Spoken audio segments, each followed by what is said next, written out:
What a weekend in sports. What a weekend.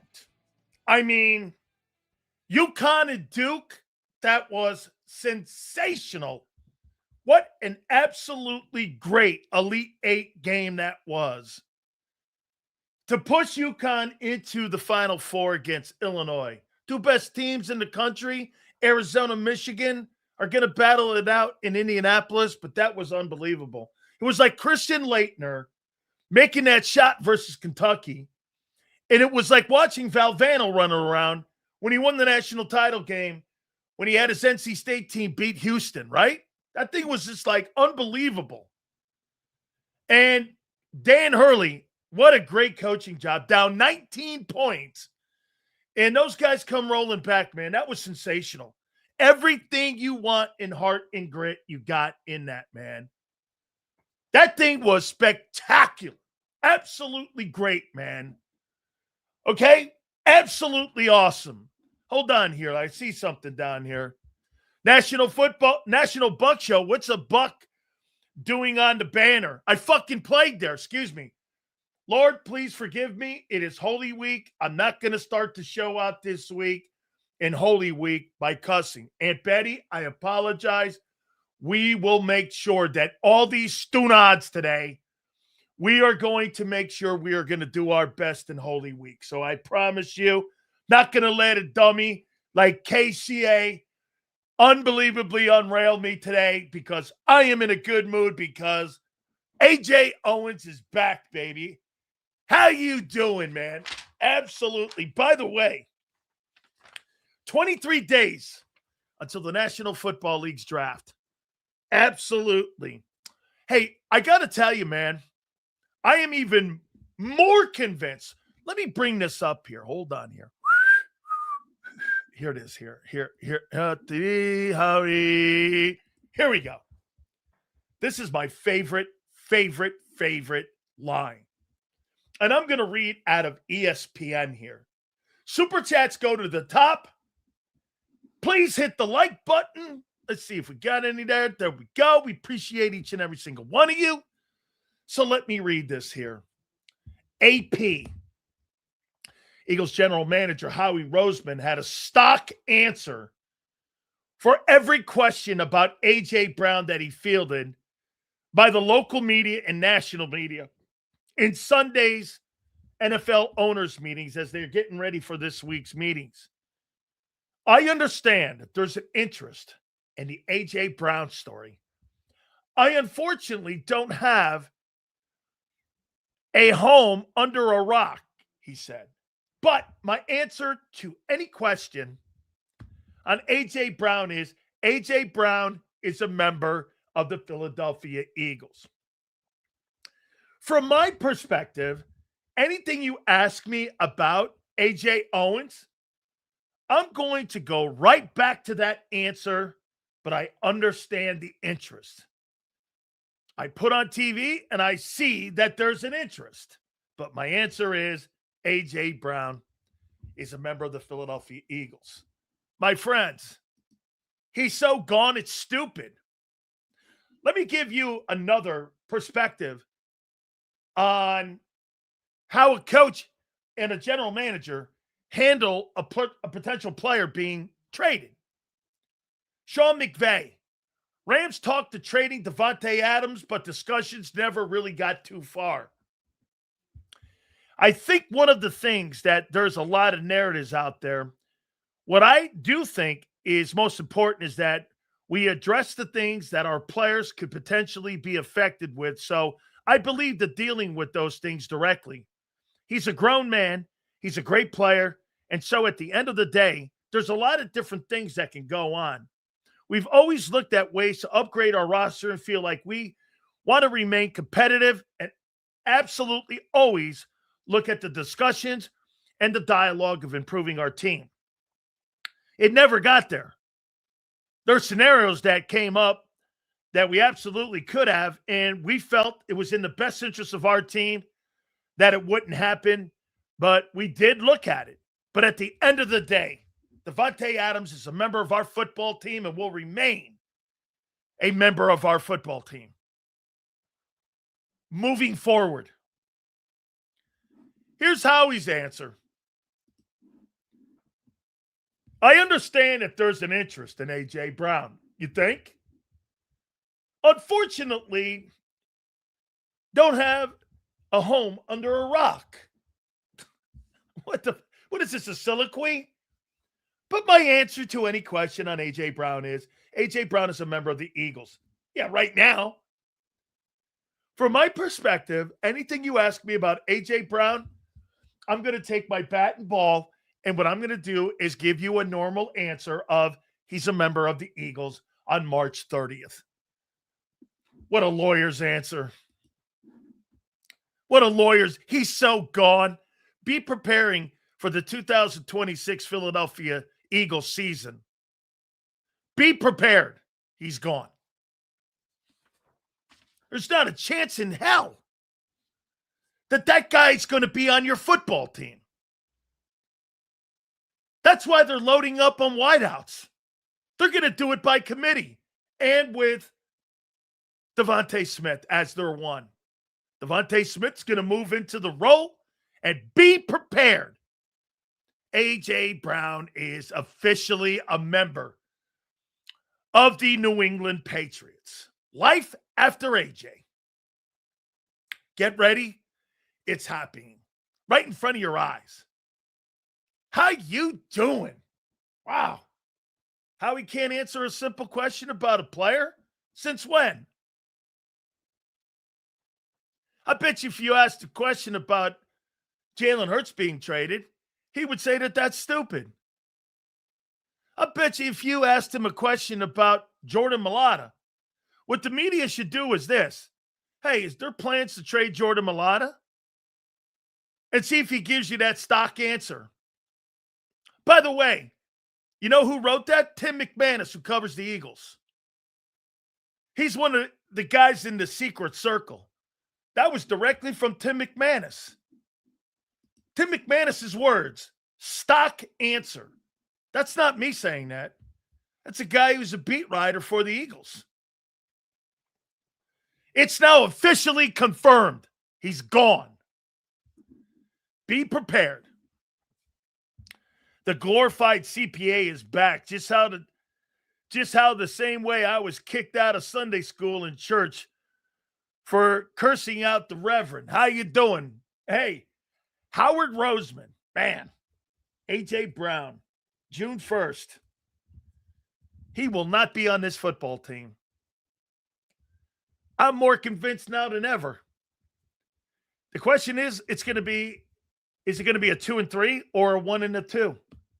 I think that's where they're at right now. And by the way, I'm not debating it with anybody ever again. He's out.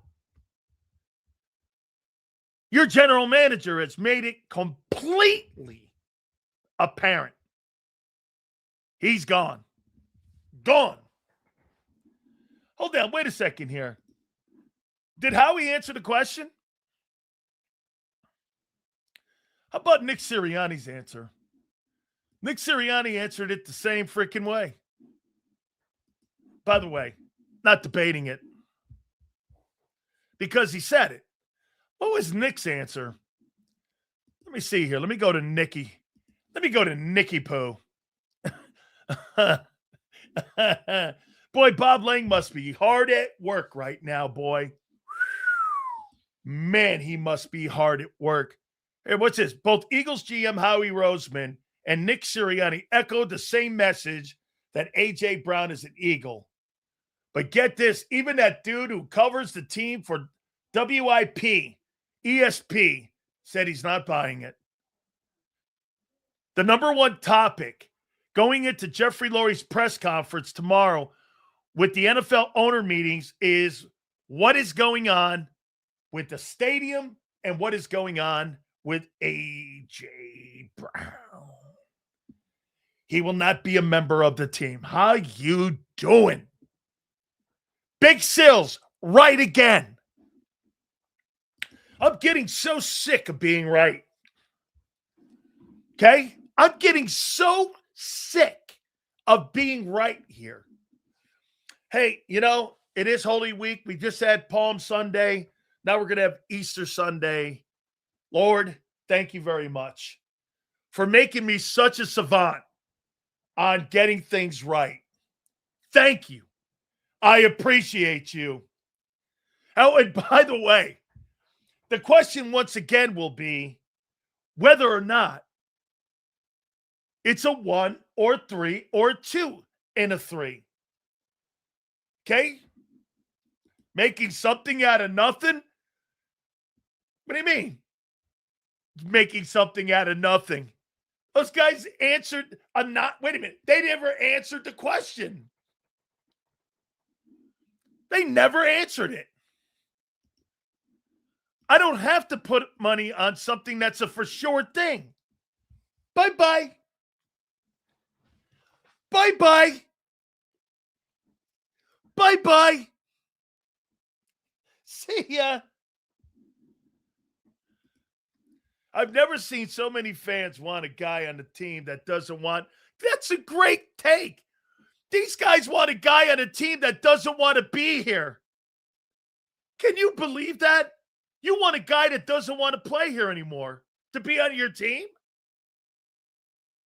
What are you fighting for? A guy who hates the offense to stay? You need to check yourself. The guy hates the quarterback. He hates the offense. And Lane Johnson's full of shit. He's full of shit. And I'm going to get there. Bro, the guy doesn't want to be here. Have you ever heard AJ say, I want to be here coming up at 26 and I want to play here? Okay, have you heard him say that? This guy hates the offense. He hates the quarterback skill set. Even his agent is talking about the potential quarterbacks. And get this, Eagle fans are fighting for a guy who hates you. Make that make sense. You're fighting for a guy who hates it here. He's not going anywhere. He hates you. I don't care. He's not going anywhere. He hates you. I don't care. I'm going to make him like it here. You can't script this stuff up, man. This guy, by the way, I'm going to get here. So I'm going to point out to something here that Lane Johnson is full of shit. Are you ready? Okay. So Lane Johnson said that Jeff Stoutland's hanging around the organization. You know what Stoutland said? I have no role in this team right now. There's no role for me. And then Lane said something about that offense. What offense? You don't know what Sean Mannion's offense looks like until they get out there practicing. It's all in concept. This guy doesn't have an offense. This guy has a theory. He's never had an offense. He's never constructed an offense. He's never put an offense together. Where in God's name does Lane Johnson say, I can't wait for this guy's offense when he's never put a game plan together, let alone a playbook? He worked out of Matt LaFleur's playbook, not his. He didn't build it. Matt LaFleur built that when he was with Kyle Shanahan. Where in God's name does Lane come up with a guy's offense that's never been in existence?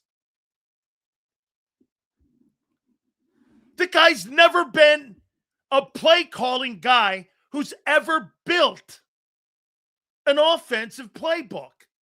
Where in God's name? I get this. What a 15 years of pro ball. Lane knows the offense. What offense? Dude, of course he knows offense. Sean Mannion's offense, where did he have a playbook that he built? Name me one. Name me one place that he built a playbook. One place. I'll wait. I want AJ gone. Send his ass and let Willie Beamer throw it to him. How you doing? Name me one place that Sean Mannion has a playbook that he put on the field. Go ahead. That he built. Okay? That he's built. That was his playbook. Name me one. Give me one playbook that he built. Go ahead. Tell you what, I've got just as many playbooks that I built that he has. None. Zero. None. You name me a place where he ever had a playbook that Lane Johnson is talking about when he says that this guy's built it. This is all concepts. This is theory. You're not going to know what this guy's offense looks like until you get on the field. Give me that BS. What are you, crazy? Send him to Shador. Give me a real man named Miles. How you doing? Appreciate you, bro. Thank you, Mikey. Get this, man. Once again, you know what the cool thing is? Alonzo Highsmith texted me over the weekend. The senior executive of pro personnel for the New England Patriots. They are talking. And this is a June 1 deal. June 1 deal. To all fans that think AJ wants to be here, why doesn't he stop this BS? Amen. Amen, B. Preston. All you got to do is just come out and be public and go, I'm not going nowhere, man. If these people want me to be here, I'll be here as long as I want and as long as they want. He ain't doing that because he doesn't want to be here. The only people you have fighting for him are dumbass Eagle fans who are fighting for a guy who doesn't want to be here. Congratulations to you. You look stupid. You're backing a guy who doesn't want to be here. You look stupid. You look like children, like you're 14 years old, battling for a guy who doesn't even want to remain here. Stupid. You look dumb. Every person in here that's talking about AJ being here, you look dumb. You're fighting for a guy, like John McMullen says, this guy is not a volunteer. You're forcing this guy. He's like under a house arrest. Devontae Adams is a better teammate and still has it. Stinky Jets only got and gave a third-round conditional for him. Let him sit on the bench. Read a book. Done. I mean, you got to love it, man. Right? Got to love it. You guys are fighting for a dude that doesn't want to be here. Hey, wait a minute. No, Jace, got to keep the algorithm up. I like that loser doing that. Keep him going. It's okay. Just ignore him. It's like a rock in the shoe. Don't worry about it. It's all good, dude. He's trying to get my attention. He's like a dumbass chick who wants to be noticed on a sandhill or a little anthill, not getting my attention. Dudes in here have to pay for my attention. This Johnny Eagle guy will always have to pay for my attention. It's all good. If you want me to comment on you, you're paying me for my attention. Sills, what should Howie have said? What's your point? My point is, he didn't make a point. No, Jimbo. Get this. Hang on. No. We all know he's gone. Are you reading people in here? You got losers fighting for a guy who doesn't want to be here. This is more an indictment on some of the Eagle fans in here. This is more of an indictment. Okay? Here, look at this dude. Sills thinks we conflate. You do conflate things. Okay, nobody. Hey, see this guy here too, by the way? Nobody gives a shit if he cries like you midseason or not. Everything you did last year during the point of what you did last year had a massive effect on your season. And Reyes still doesn't get it because he's not very smart. Everything and how your team is going to be this coming fall are all the things you do. March 30th, in April, in February, coming up in the April draft, all of that. All the things you do are going to be complete indictments on how much success you have. He don't get it because he doesn't understand it. He can't. He's not capable. Okay? He's just not. I don't agree with you often, but agree Lane is full of shit with this offensive game planning. A rookie play caller. He's full of shit. Thank you for the super, brother. Think of this for a second. This guy's full of shit. He's giving you kudos about a playbook that doesn't exist. And if he has plays written in it now, they've never been executed. How could you have a good game plan when you've never executed it? Hey, ask yourself this. Let me go here with you guys. Diane Rossini's dead on. Guy's gone for sure. Hey, do me a favor. How in the world, let me see this. Can you, any of you, this so-called Shane Mannion or Mannion, whatever he is, I don't know who he is, his playbook, give me a place where his playbook has worked. Just because he's a first ballot Hall of Famer doesn't mean he's not full of shit. RCA, where is his playbook been used? That Lane's crowing about. They haven't even had a mini camp, let alone an OTA. Where has it been successful? His playbook. Where has this game plan book or playbook been successful? The Sean Mannion playbook. Where? Where has this been successful? Name me where. Name me where. Show me where this has been successful. Anybody? Anybody? Help me out here. Where has this playbook, this infamous playbook, been successful? I mean, I'll wait. Okay, what does the greatest eagle have to do with being full of shit?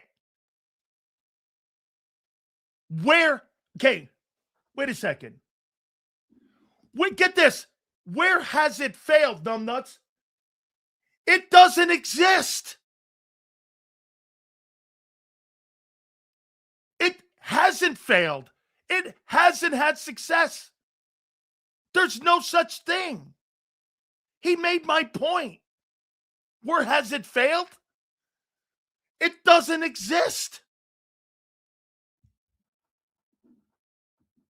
Nobody knows about it. You're going into a football season, guys. Look at this guy and how dumb he is. And how full of shit Lane is. So nobody knows shit about it, let alone you. Then how does Lane know about it when it never existed? It's imaginary playbook. Because you're coming up with an imaginary success or failure. This offense is built on hopes and dreams. Amen. There you go. Jimbo, that's exactly right. The Sean Mannion playbook is built on hopes and dreams. That's it. It's concepts and theories. It's wishful thinking. This is not a game plan. This is hope. This is freaking hope. Get this. This is hope that it will work. Okay. That I don't have a problem with. But don't sit there and tell me that you have a good game plan with this when you've never even built a game plan in your entire life or a playbook that you've used or any team has ever used. Don't sit there and tell me about a playbook that has never been made before. This guy just became the offensive coordinator 2 months ago, and he's never used a concept of offensive playbook calling and play, let alone play called. Sean Mannion game plan is to throw the ball more. Eagles have had success with that approach. They have not had success throwing the ball. The last 2 years, they're 28th and 25th. What are you talking about? What success? So much success, A.J. Brown hates it here. Yeah, good theory, kid. If he doesn't have a playbook, he might as well remove everything that requires timing or anything beyond the first read. I'm with you. I think Lane misspoke and Matt Stout will be around for him. That right there could be. And the guy's not exactly in the organization. Also, Shady and media saying AJ is staying to raise the price. AJ is still being traded. Absolutely. Hey, Jace, I believe that part that Lane misspoke. Jeff Stoutland was asked a direct question. He goes, I got no role in this organization. Where was Lane? Lane, okay, I'll tell you what. I'll give Lane the benefit of that. But Jeff Stoutland was asked directly. He goes, I have no role in this organization. I don't know what role you're talking about. His playbook worked for Coach Klein at Sam's place, Crowley, Louisiana Mud Dogs. The green playbook made Bobby Boucher Jr. the MVP that season. How you doing, Bobby Boucher? Hey, how you doing, man? That's great. I like that. The green, what was it? I think it was the green playbook, right? That the other coach stole. Nice job, Eduardo. And that's a good pull by you. They had success with Jalen running the ball in 22 and 23. Stop going back to that. That's 5 years ago. Do you think Odyssey will change formats on 12? Odyssey. You mean George Soros Radio? I don't know. Get this. The NFL is all about hope. Sean McVay, his playbook is hope. Andy Reid's playbook is hope. Andy Reid's playbook. Matt LaFleur's playbook. Clint Kubiak's playbook. It's all hope. Those guys have never executed anything. Those guys have never play called. That's all hope. Oh, my God. This guy right here is comparing Sean McVay and Matt LaFleur and Kyle Shanahan's playbook to a guy that's never, ever, ever, ever made one. Oh, man. Can't write this shit. So you think Jalen Hurts has no playbook at home right now? How dumb is that? How could he have a playbook? They're still making it. How could he have a playbook? Based on what did he do? Steal Matt LaFleur's? Or steal Sean McVay's?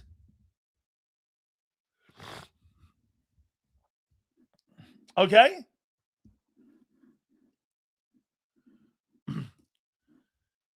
Jacob used to have and where is he now?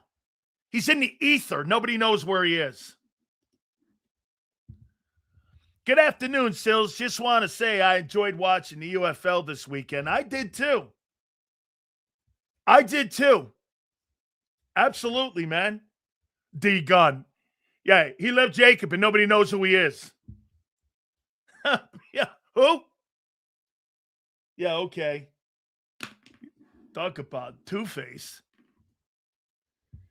How about the Gene? Oh, yeah, I heard this story. This is good. Absolutely. Sills, in your opinion, which quarterback is NFL ready to Simpson or Mendoza. Anthony, Ty Simpson is a workout wonder at the combines and at the NFL pro days. I put his tape on. I see a marginal quarterback at best. Mendoza, I see a guy that understands offense at least and understands progressions. Ty Simpson's a great player on Friday afternoon. Or if you want to run a 40 or if you want to run a cone drill, you put him in a game. I watch Indiana beat the piss out of that guy. I don't see anything special about him. Nothing. But because the position is so wanted and so needed, at the end of the day, he'll be drafted in the first round. And again, he's a marginal talent that will go in the first round. Why? Because it's a quarterback. Because he's a quarterback. I mean, okay?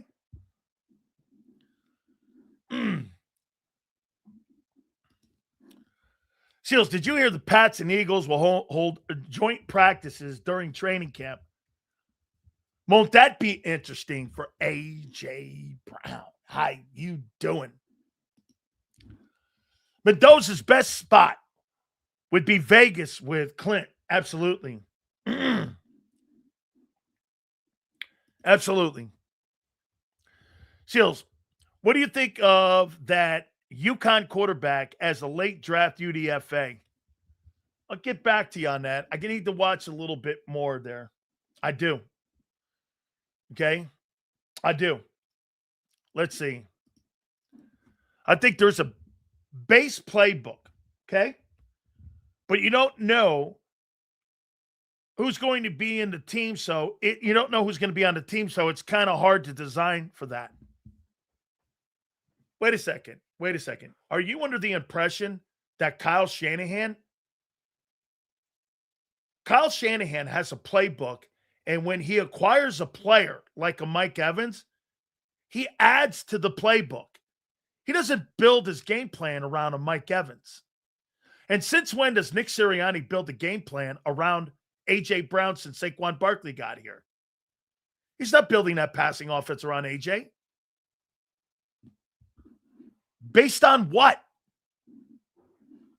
What have you seen in the last 2 years that A.J. Brown is the focal point of the passing offense?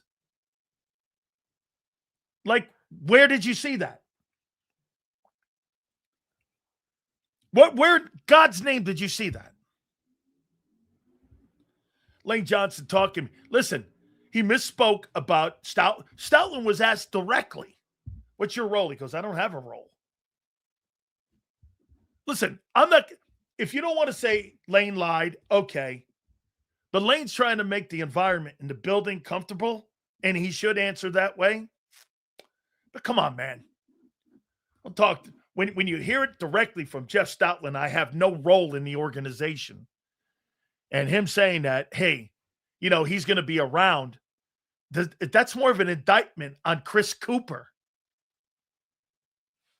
That he doesn't feel comfortable with him.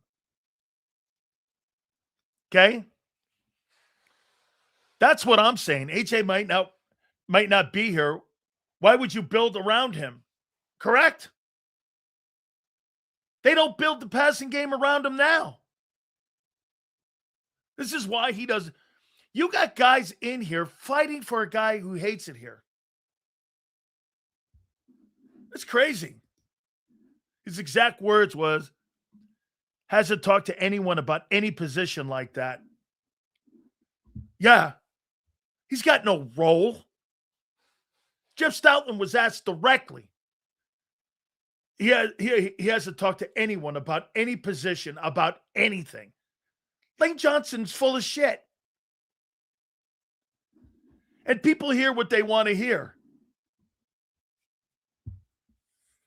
That's right. People hear what they want to hear. Stoutland is only around collecting a paycheck because they don't want him in the league on an opposing team and somebody in the NFC East. That's absolutely true. They got him on a no-compete. So for this upcoming season, he won't be in a room where he can make a difference either in Washington or Dallas or New York. That's the only reason that he's kind of around, is because they don't want him anywhere else in the East or anywhere else in the. I'll tell you this. Here's something else too. Okay, let me put this out there too. All the things I gotta hand it to all the people that have been right. Ian Rappaport, Albert Breer, Diana Rossini, all these people. Congratulations on being right that A.J. Brown's gone, and me on being right that A.J. Brown's gone June 1. It's so I'd like to take complete credit for it, because 4 months ago we've been telling you that it's the Patriots and we've been dead fast in this. The only question is going to be whether it's a 2 or 3 or a 1 and a 2. And we'd like to take our bows here that your boy's gone June 1. How you doing? Sills, can you get an offensive coordinator? We've had 7. Talk about how a coach builds an offense in a playbook. Yeah, we did that about a month ago, right, Zander? We had Coach Tressman on, and he talked about building a playbook. Yes, we'll do it again for you, maybe as we get closer to OTAs and mandatory minicamps. But Mark Tressman came on and showed you how to build one.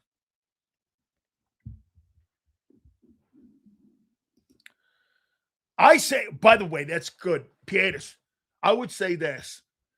June 2nd or June 1st at 9:01 or 12:01 Eastern. I got to say this, man. I think 9:01, 12:01 Eastern, Brown will be gone. Yeah. Got to pick a day. We got to have like a time in a day. Is it going to be the 1st or the 2nd that he's going to be gone? No, Stoutland, an injury prone, aging O-line, weakness that was once a strength. If we get one for AJ, you think we use it for Garrett? Here, if it's post June 1, it's 27. Okay, it'll be post June 1. So that means there's going to be talking about the 27th. Any chance you can get a former executive to explain to these people how media agents, executives work to both convey and hide information? Sure. Bob Lang right now orchestrated that. Listen, if you don't think that Bob Lang wrote that for A.J. Brown and not A.J. Brown, excuse me, for Nick Sirianni and for Howie Roseman, that's a Bob Lang special. They both answered it like Democrats. Same verbiage. Hey, that's how you keep people on the same page. Just like they did when they were talking about Jonathan Gannon. And he talked about Gannon. They had a written statement. And they're following the script. Nick Sirianni answered it the same way. Verbatim. By the way, that's from Tim McManus.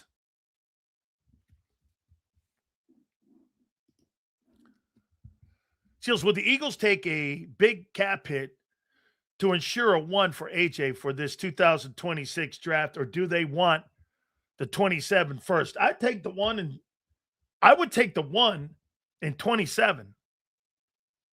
I would take the 1 in 27. And if I'm going to move Brown, it's a $14 million cap hit after the first. They can live with that. Seals, I think we'll be just fine with Devontae as new number 1. What would his numbers have to be to solidify his case as being a number 1 receiver? It's a good question. He's going to be taking on the number 1 Corners, too. He's going to have the number one targets on him. He's never had that before in his career except for his first year before AJ showed up. I don't know what they're going to look like, and I don't know what the quarterback's going to look like in a new passing offense. I have no idea. That's what I'm talking about. You're going to run a new offense with a guy who's never called plays in his entire life. Okay, well, I want to see that.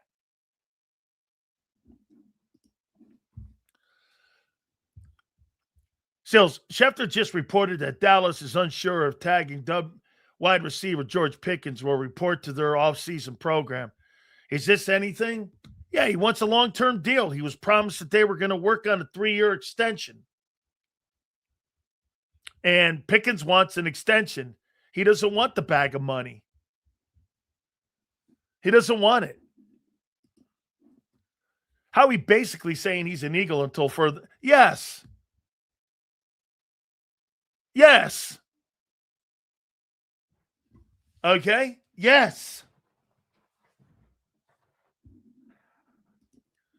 Devontae put 230 yards and a 3-touchdown matched up against Stingley. And what does that have to do with the pros?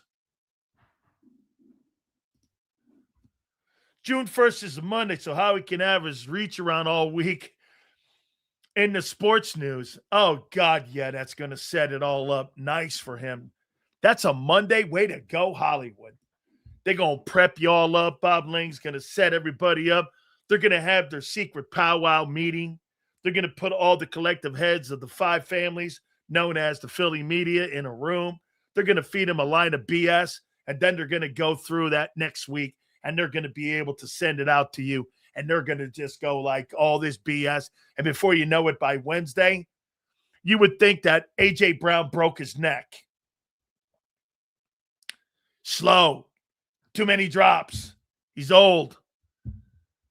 And, hey, believe me, he's past his prime. All that BS. That'll be put out there for everybody. Oh, yeah. I told you this was coming like months and months ago. This has already begun. I mean, this has already begun. He's slow. He's fast. He drops too many footballs. Matter of fact, how many years has A.J. Brown been here? What is it now? Let's see, 4 years? What do you think, 4 years? Hey, Kyle, do me a favor. How many drops has A.J. Brown had in 4 years here? Still saying anything the Eagles did, says anything the Eagles did, do or plan to do is the wrong move. But the team keeps proving him wrong. They have not proved me wrong at all last year whatsoever. Zero. They proved me nothing wrong. I was dead on with that team. You were a one and done, not a Super Bowl contending team. We were not wrong. You were an 11-win, non-contending football Super Bowl team. You were not. You were not a Super Bowl contender. You were not a Super Bowl contender. Say it with me, M. Reyes. How many people think they were a Super Bowl contender last year? How many people think they were? You guys think they were? Were the Eagles a Super... Okay? You were not a Super Bowl. You got beat by a JV team. I'm done with this guy. Just like the Buffalo Bills. Hey, at least you're comparing yourself to somebody good. Seals, what can you tell us about the kid, the Tampa DE? Yeah, I think it's a situational pass. I think he's Atlanta. I don't believe he was the Bucks DE. I think he was the Atlanta DE. He's situational. I think he reminds me of Joshua Uche and somebody like an Aziza Ojulari. Both those guys had double-digit sacks in their career, but they were never full-time starters. And they were situational. They're about 400 or 500 snap kind of guys, but they're not three-down dudes. It's all good, Jimbo. Yeah, he was. I know, but he played in Atlanta when he got his sacks. I got it, Denny. Yeah, I know. The Bucks moved off him, though. Okay? Still, don't be an idiot. If you make the playoffs, you have an opportunity to get to the Super Bowl. Really? You thought Carolina had a shot to get to the Super Bowl last year, Sean? Sean, did you think the Carolina Panthers were a Super Bowl contender because they got to the playoffs? Did you think? And by the way, the Carolina Panthers, they also beat the Rams. I mean, Sean, seriously. Carolina, then, according to Sean's take here, the Panthers had a shot at the Super Bowl, too, because they made the playoffs. Here, look at this. Yeah. They were in it, right? And they had a shot at beating the Rams. Did you think that they were a Super Bowl contending football team? Yes or no? Because they made the playoffs. Did you think that Carolina team was going to win the Super Bowl because they made the playoffs? Yes or no? I feel like I'm on the hill trying to ask a question to somebody who won't give an answer. Or at least a common sense answer. I just said yes. No, nuts. Okay. This guy thought that Carolina was going to win the Super Bowl because they made the playoffs. Well, you be the judge of Sean, man. I'm not debating that. Do you think the Seahawks would have won the Super Bowl in August of last year? I think all the things that the Seattle Seahawks did by signing and bringing in and moving off of Geno Smith, that was the move that made them Super Bowl contenders.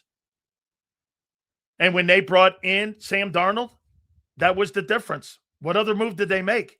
Plus, they got rid of DK Metcalf. They get rid of DK Metcalf. They brought in Sam Darnold. They won a Super Bowl. Those two moves made them a Super Bowl champion. What other moves did Seattle make? Mina Kimes said the worst decision that Seattle ever made was moving off of the Geno Smith. Well, they made two moves. They traded DK Metcalf and they brought in Darnold. Those two moves won the Super Bowl.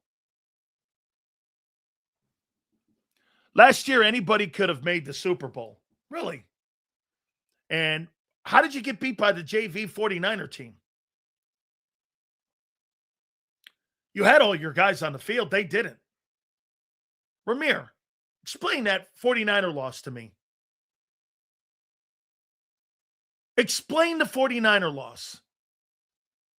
You had every dude you had at the beginning of the year playing in that game. And the Niners had nobody in that game. And they lost Kittle 4 minutes in. You had every guy that you started the season with in September on that team. And you got beat. How?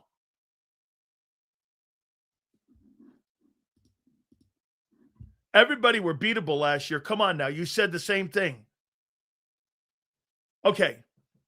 I never thought you were a Super Bowl contender. There lies the difference. Hey, Kyle, did you ever figure out how many passes that AJ's dropped since he's been an Eagle? These guys are, because you know what they're doing? Here, let me take a look at something. Let me bring something up here. Then we're going to move on to another topic here. AJ Brown. Let's see here. AJ Brown. Let's see. AJ Brown. Here we go. Boom. Do they have drops on this? Let me see here. Receiving. I don't see drops. Do they? Let's see here. I want to add this up here since he's been an Eagle. Okay. So 106, 67, 13, 173, and last year 78, 8, 11, 15, 251 He's got how many catches? In 4 years, he's got 339 catches. And 1, 2, 3. How many, Kyle, had 3 in December. How many drops has he had? 2025. He had how many drops? He had 1 drop in the regular season. 2024, thank you, Forrest. He had 0 drops. Okay. In 13 games, 23, he had 7 drops. Okay. 22, he had 5 drops. And let's see here. He had 5 in 21. 2021, he had 5. In 2022, he had 7. It's 12. And 23, he had 0. And 24. And in 2025, he had 1. So, do you guys think this is a big number? He said 13 drops and 339 catches. How many targets? Let's see, AJ. AJ's had, in his Philadelphia Eagle career, 521 targets. And he's dropped the ball 13 times.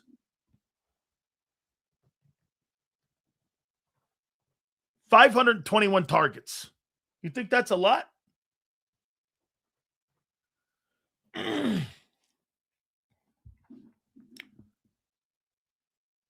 What do you mean? 3 or 4 drops a game. What are you talking about? 3 or 4 drops in the Niner game. Okay. This guy had 13 drops and 521 targets. You think this guy's dropped the ball? In the last 2 years, he's had 2 drops or 1 drop in 2 years. Now, did he get the best of him like his NFL profile said? Of course. Don't be upset with A.J. Brown because you're finding out who he is now. You guys are upset with something that you should have known already. Okay? Okay, right? Last 2 years, he's had 1 drop in the regular season.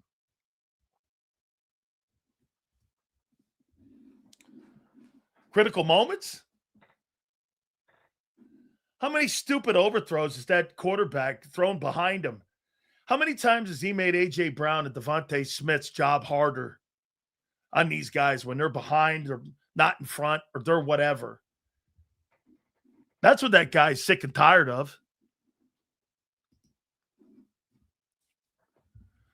It's just a bad look for him crying. Then the playoff. Wait a second. I'm going to do something one more time. Loses focus when he's not engaged. All of a sudden now you're realizing who the zebra is? And you guys thought you made him into a horse? You're not changing the zebra stripes here. I don't get people that think all of a sudden you get shocked by that. Don't be shocked. That's who the player profile. If you go back on many of the Lance Zierlein's comments made about players coming out of college, he's not the only one. The personal character of players doesn't really change. This is who that guy is. Here, we'll do this again, this little exercise here. I'll show you something here. Watch this. Let's do Jalen Hurts. NFL draft profile. Take a look at this. This was in when? What year was this? 2020. Here's your boy. Overview. Weakness. Has issues sustaining rhythm as a passer with so many off-schedule throws. Still today. Inconsistent patience, allowing routes to develop. Still an issue today. Slow recognition of early throw opportunities. No screen game, no intermediate passing game. Still today. Leaves slants and crossers behind targets. Doesn't throw on time. This is what bugs AJ. Misses checkdowns and opportunities for harder throws. This stuff hasn't changed. Okay? Four speedsters at OU and Alabama to slow for deep throws. Had to come back to passes. Needs to get better at trusting his pocket. I mean, this is classic. This is 6 years ago. Quick to drop his eyes when pressure mounts, more likely to avoid the pocket than climb, scan, and throw. That's 2020. That's 6 years ago. None of that has changed. Do we take cap hit now or risk getting a first pick? I don't think you take that big cap hit. I just don't. Okay? That report on Hurts is dead on. I'm going to show you this one on AJ now. Dude, when these scouting profiles come out, go back and look at all your players and see who the guy on your football team that excelled and put a disclaimer on all of the things pre-draft was like Zach Bond. All right, let's do AJ Brown. AJ Brown. Here, draft profile. Do it again. This is one of the tools I use at looking at if a player's getting better or not. Okay, here. Faces limited press, looks from the slot. Can't play in the slot. Well, the Eagles don't put him in the slot. He's not a very versatile receiver. You can't play him in multiple positions, and they don't. That's not changed. Let me ask you this. How many people in here think that A.J. Brown has played a significant role as a slot receiver in the Eagle passing game? You think that hurts a little bit too? Not being able to move him around like they do JSN? Or not being able to move him around like they do with Puka Nacua in Los Angeles? The really great gifted receivers are moved around in the lineup and moved in different formations, Y, Z, slot. You think that hurts in his development as a passer when your number one target can't play the slot or refuses to play the slot? I mean, but no, probably not, right? All right. Here's another one. Needs to prove he can work downfield against NFL speed. I think he's kind of done that a bit. Here we go. And here's my favorite line of him. Drops appear when focus declines. Has that changed? So here on March 30th, 2026, years after his profile, you're shocked? That's on you. It's like dating somebody and then marrying them, knowing what their back and their past is, and you think they've changed. Based on what? A zebra doesn't change their stripes. It's a zebra. And why in the world would you think you were going to change that? Now you're all of a sudden, this guy here, man, I can't believe he dropped those passes. Why? When he doesn't have focus and he's not plugged in, he's not engaged. Now you're shocked? That doesn't shock me. I'm not surprised. I have never been surprised by that. Now you're shocked. Now, the Eagle fans are waking up going, huh, I never knew that. Well, then you didn't do your homework.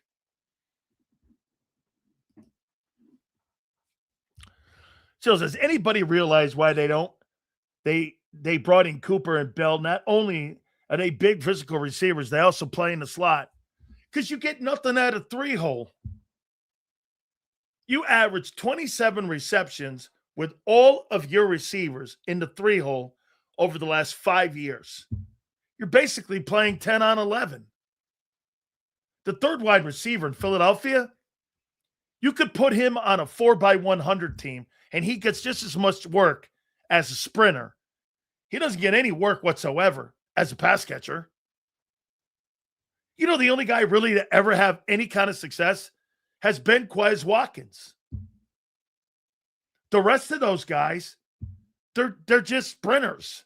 They have no impact on your offense. They don't game plan it. They don't go to it. And they never put their Why don't you put, hey, how about this one? How come Nick hasn't game planned putting Devontae or AJ in the slot?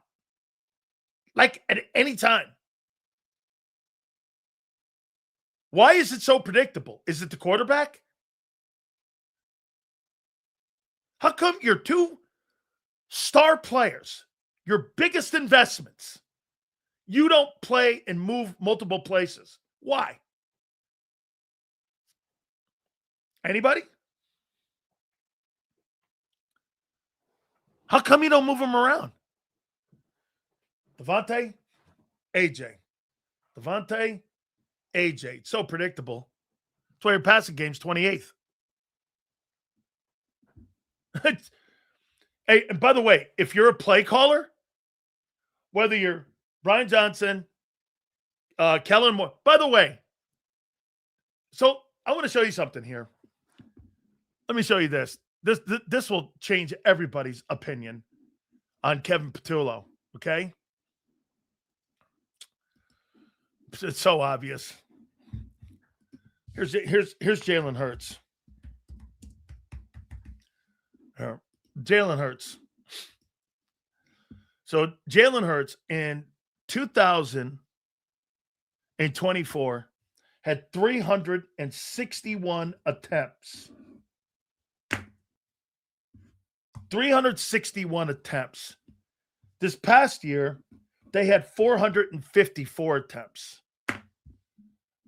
Okay? The year previous, when you won the Super Bowl, Jalen Hurts threw the ball 360 times. Now, I'm going to take a look at this here, and let's just go back here and take a look at quarterbacks here in the last couple years here. So let's go back here and take a look at this. What champion quarterback? By the way, the football team everyone knows was based on the running game a year ago. So let's take a look at this here. All right. Okay. So let's go back here. Let's go here. All right. So Matthew Stafford a year ago at 600 attempts. Let's see. What did Sam Darnold? Sam Darnold had 500 attempts. And let's see, the closest guy with 360 attempts that played in the NFL this past year, let's just say it was a playoff team. I'm trying to look at anybody that made the playoffs last year that had 360 attempts. Let's see.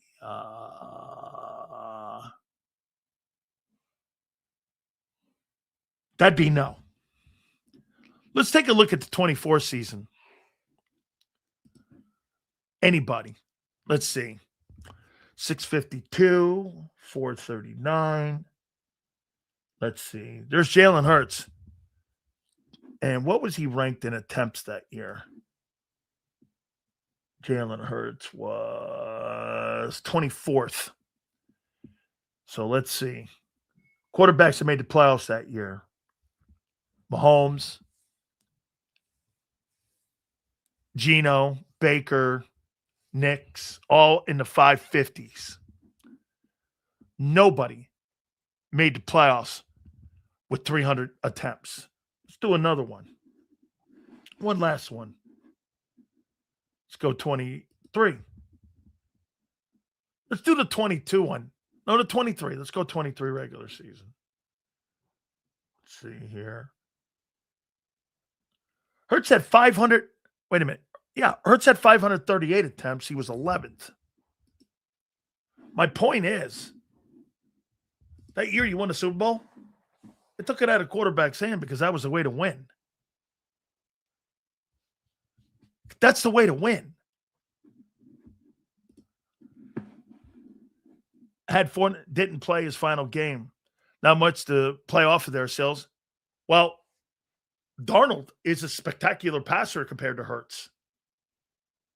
That's a 4,000-yard passer and a 25 to 35 quarterback. He had 8,200 yards in the last 2 years, and he's won 32 games and lost 8. And he's thrown for 60 touchdowns in 2 years. Hurts will never accomplish that.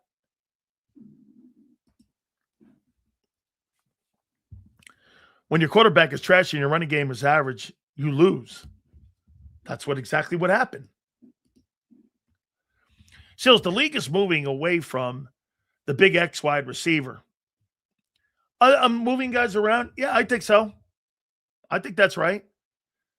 The dominant guys today are now about 6 feet, 6'2", speedy guys that run great routes and can play inside and out. Absolutely true.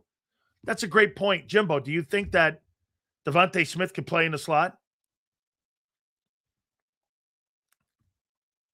Who cares? Well, how are you going to change your passing game if your quarterback's not ever going to be high volume?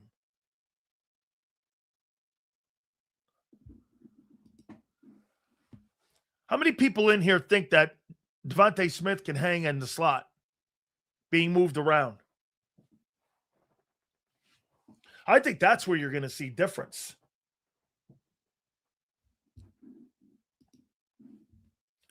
Sills, it's the play calling. Every quarterback needs rhythm throws. Every wide receiver. Well, SS. When does a quarterback say an audible? I don't want that play. When does Hurts start making the offense his? Or has he? There's a disconnect here with this. Either the quarterback has his own offense. Jalen Hurts is a product of the coordinator. Patrick Mahomes is never going to be a product of the coordinator. He's become the offense because Andy Reid has given him that autonomy. And he's not going to have to worry about 78 different guys. Every year, Hurts is different. It's like a chameleon. One year, he's really good. Next year, he's high prone in turnovers. Following year, they take the ball out of his hands. The next year, he's mediocre like he was last year. All subject to the strengths of the offensive coordinator? Well, when does the quarterback take over the offense? So wait a minute. You disagree? When does the quarterback take over the offense? You actually think that Shane Steichen was calling plays for Phillip Rivers when he came out of retirement? Shane Steichen even said it. I called the play, and it's on him. Shane Steichen doesn't have to worry about Phillip Rivers where he's going to throw the ball. He knows where to go with the ball pre-snap and post-snap if they make adjustments. That guy knows where to go. That guy knows where to go when the play's called. You got none of that. Okay?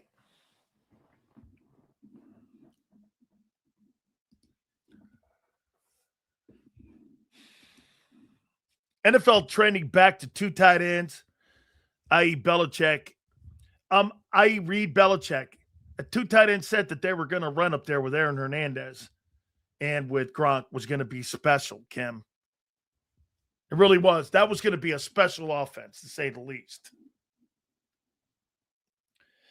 I'm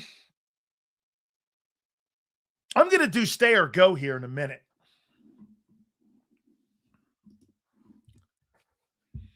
Hurts has improved in different areas each year he's been a starter. Like what? Problem is consistent change to OC has been an issue. Wait a minute. The one consummate's been the head coach.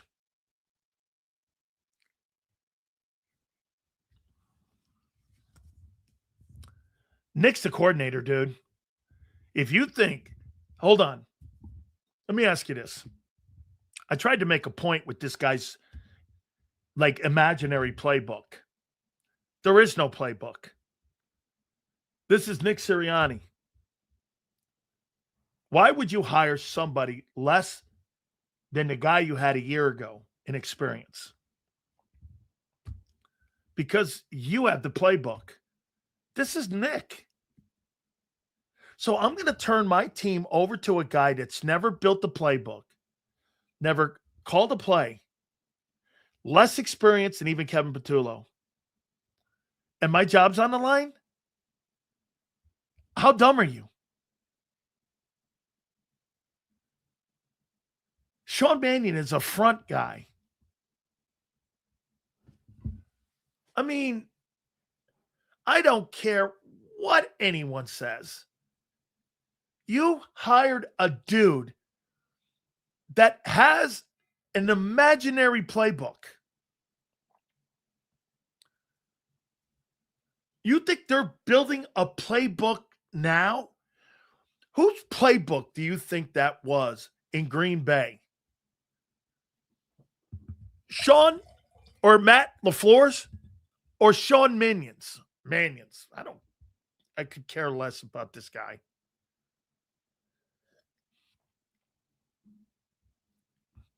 Whose playbook was that? Sean Mannion's? Okay. He wasn't even the OC.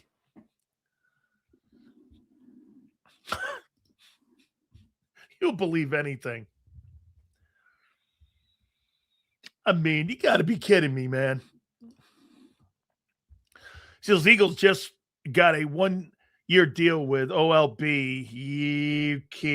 That guy was run out of Tampa. Yeah. Their linebacking core, they just signed 2 brand new. Ask yourself this, Jimbo. So they just signed Alex Anzalone, and they brought the kid from Carolina in. Okay? And they have no pass rushers whatsoever in Tampa. Their entire linebacking core was dog shit last year.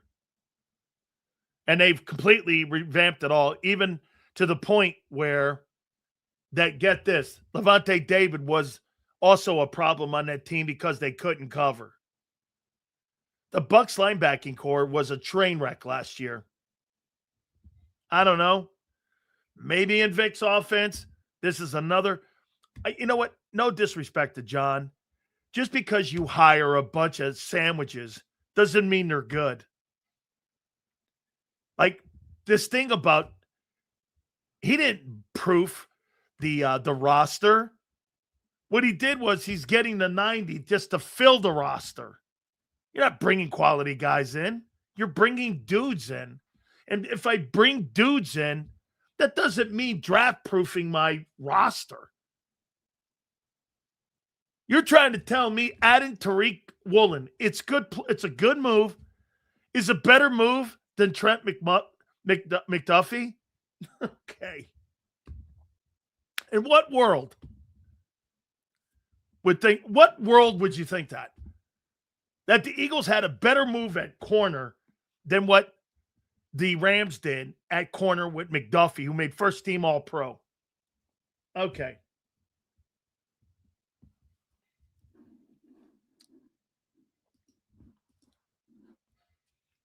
How he's grasping for straws. Not that hasn't worked before, but they agreed. Listen, dude, when he went and got Mekhi Becton and Bond, nobody thought that. But he hasn't done it since. You know what? I'll take that back. That 22 signing, those 22 free agents were pretty good signings. The 22 and 24 signings were not. 22 is pretty good, underrated. Who won the Super Bowl? McDuffie didn't, did he? McDuffie doesn't have 2 Super Bowl rings? Excuse me. Trent McDuffie doesn't have 3 AFC championship rings and 2 Super Bowl rings? Am I right when I say that he does? Anybody? I thought Trent McDuffie's got 2 AFC title rings and 2 Super Bowls. Last season, I'm talking about the guy's resume. He's got 2 Super Bowl rings, dude, and 3 AFC championship rings. He may have 4 AFC championship rings.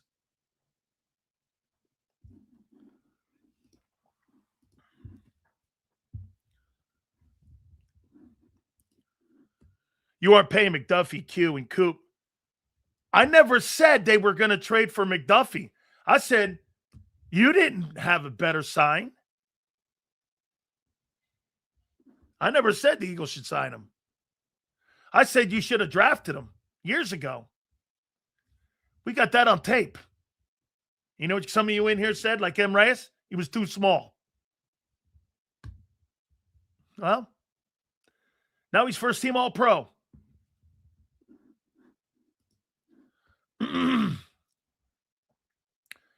Yeah, look at this guy, T. Rumpo. He says the Woolen sign is great, even though he lost his job and he was fired in Seattle. Okay? We'll see. Howie Roseman hasn't been the same since M. Reyes, LJ, hit him with the Bud Light. Bud Light. I don't. All right. I want to play a little game here with you guys. Here. Oh, by the way, I'll wait to do this game here with Zander at the bottom of the hour. Don't forget, Gary Cobb joins us. So let me go here. You know that line that you guys keep saying? You're going to sign a bunch of people. I want to put that to the test. Okay?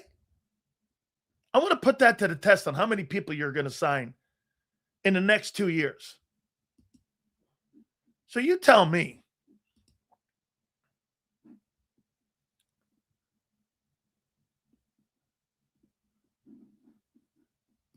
Okay. Let's start on defense. Are you signing Jalen Carter? Remember, there's 11 players over there. Are you signing Jalen Carter to a $40 million deal? 35, let's say 35, 40. 35, 40, Jalen Carter. Okay? Are you signing Carter? 30, 40. Are you signing him to a big deal? I'm going to say yes. Jalen Carter. Right? All right. You just signed Davis. $26 million.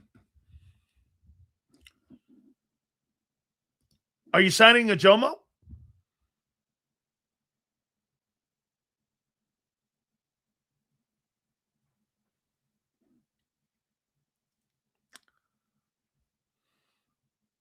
Are you signing a Jomo?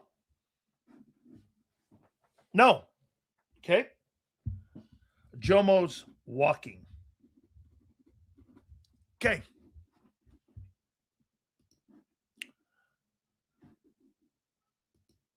Are you giving a 3-year contract extension to Nolan Smith?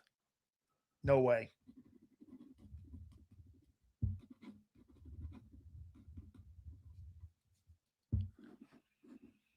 Let's see here.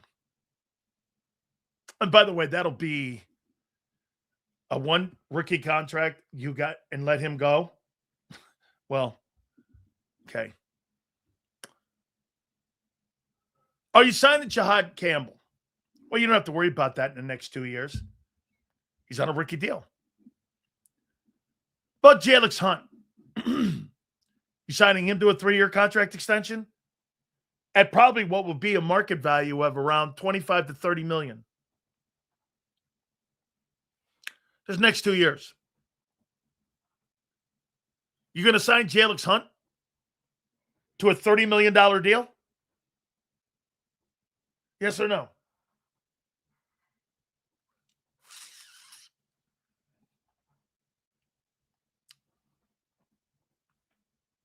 Are we still in the middle on that yet? For cheap under 25, you're not signing anybody. John McMullen said it perfectly. All these guys that got all this big money to sign at Edge, those guys were good players making huge money. Well, welcome to the NFL and the new salary.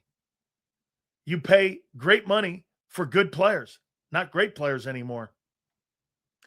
This is where you are. Kind of still on the hint lip about Hunt. Don't you agree? Got to hang in there and see if he can continue to get better. This is kind of a prove-it year for Jalix Hunt, no?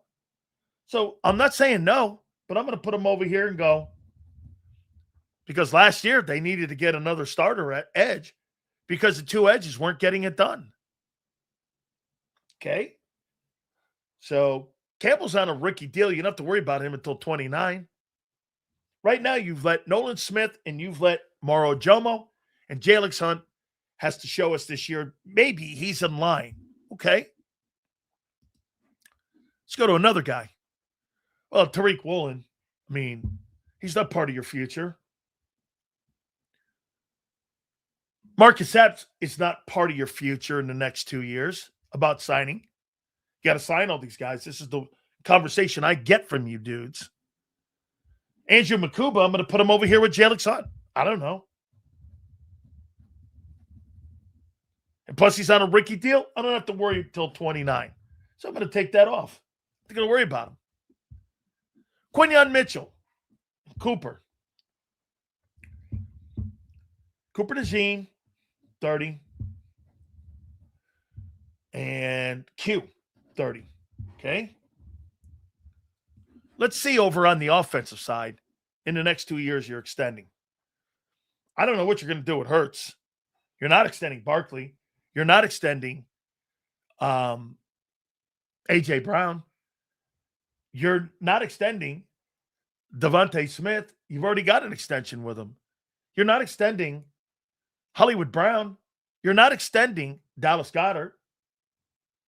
Jordan Mailata's got a contract right now. I think it's got another 2 years on it. Landon Dickerson has just restructured his contract, and he's not getting an extension. Cam Jurgens is over here with Jalen. Tyler Steen, I don't know if you're giving him an extension, and Lane's not getting one. Hey, all these guys you're going to sign?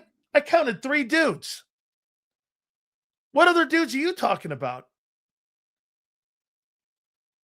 Actually, in theory, it's 2 dudes. It's 3 dudes. Cooper, Q, and Jalen Carter. What dudes are you signing? When you say you can't pay them all, like, what other guys are you going to sign contract extensions with? There's nobody on that offense. Devontae Smith's got a long-term contract. They may restructure, but extend. They're not going to extend it. Who are you talking about? When you say you're going to be paying all these guys, you don't have to worry about Jahad Campbell and Makuba until 29. So in the next 2 years, when Howie Roseman and you guys keep telling me that they're going to sign players, there's only 3 significant guys in the next 2 years. You're talking Q and you're talking Cooper and Jalen Carter. There's no list of guys that you're going to be signing long-term contracts with. You're making that up. Nobody on offense has warranted a contract extension. Maybe the quarterback. And on the other side, you're going to be getting younger on offense. So you're going to be moving off of deals. You're not extending guys. Once again, where are you spending your money? I got Carter, I've got Cooper, and I got Q. Other than that, who else? Jalix Hunt's got to show me a year of consistency again where I'm going to give him a contract extension. A Jomo and Nolan Smith, you guys are saying they're going to let walk. Well, shit. That's 3 dudes in the next 2 years you're talking about And you're making it sound like you got a bunch of great players that you're going to extend. Like who? Like who? There's nobody on that offense that is warranted of a contract extension. Maybe the quarterback. And the cap's going up. I mean, show me what you're talking about here. Like, what guys are you going to extend?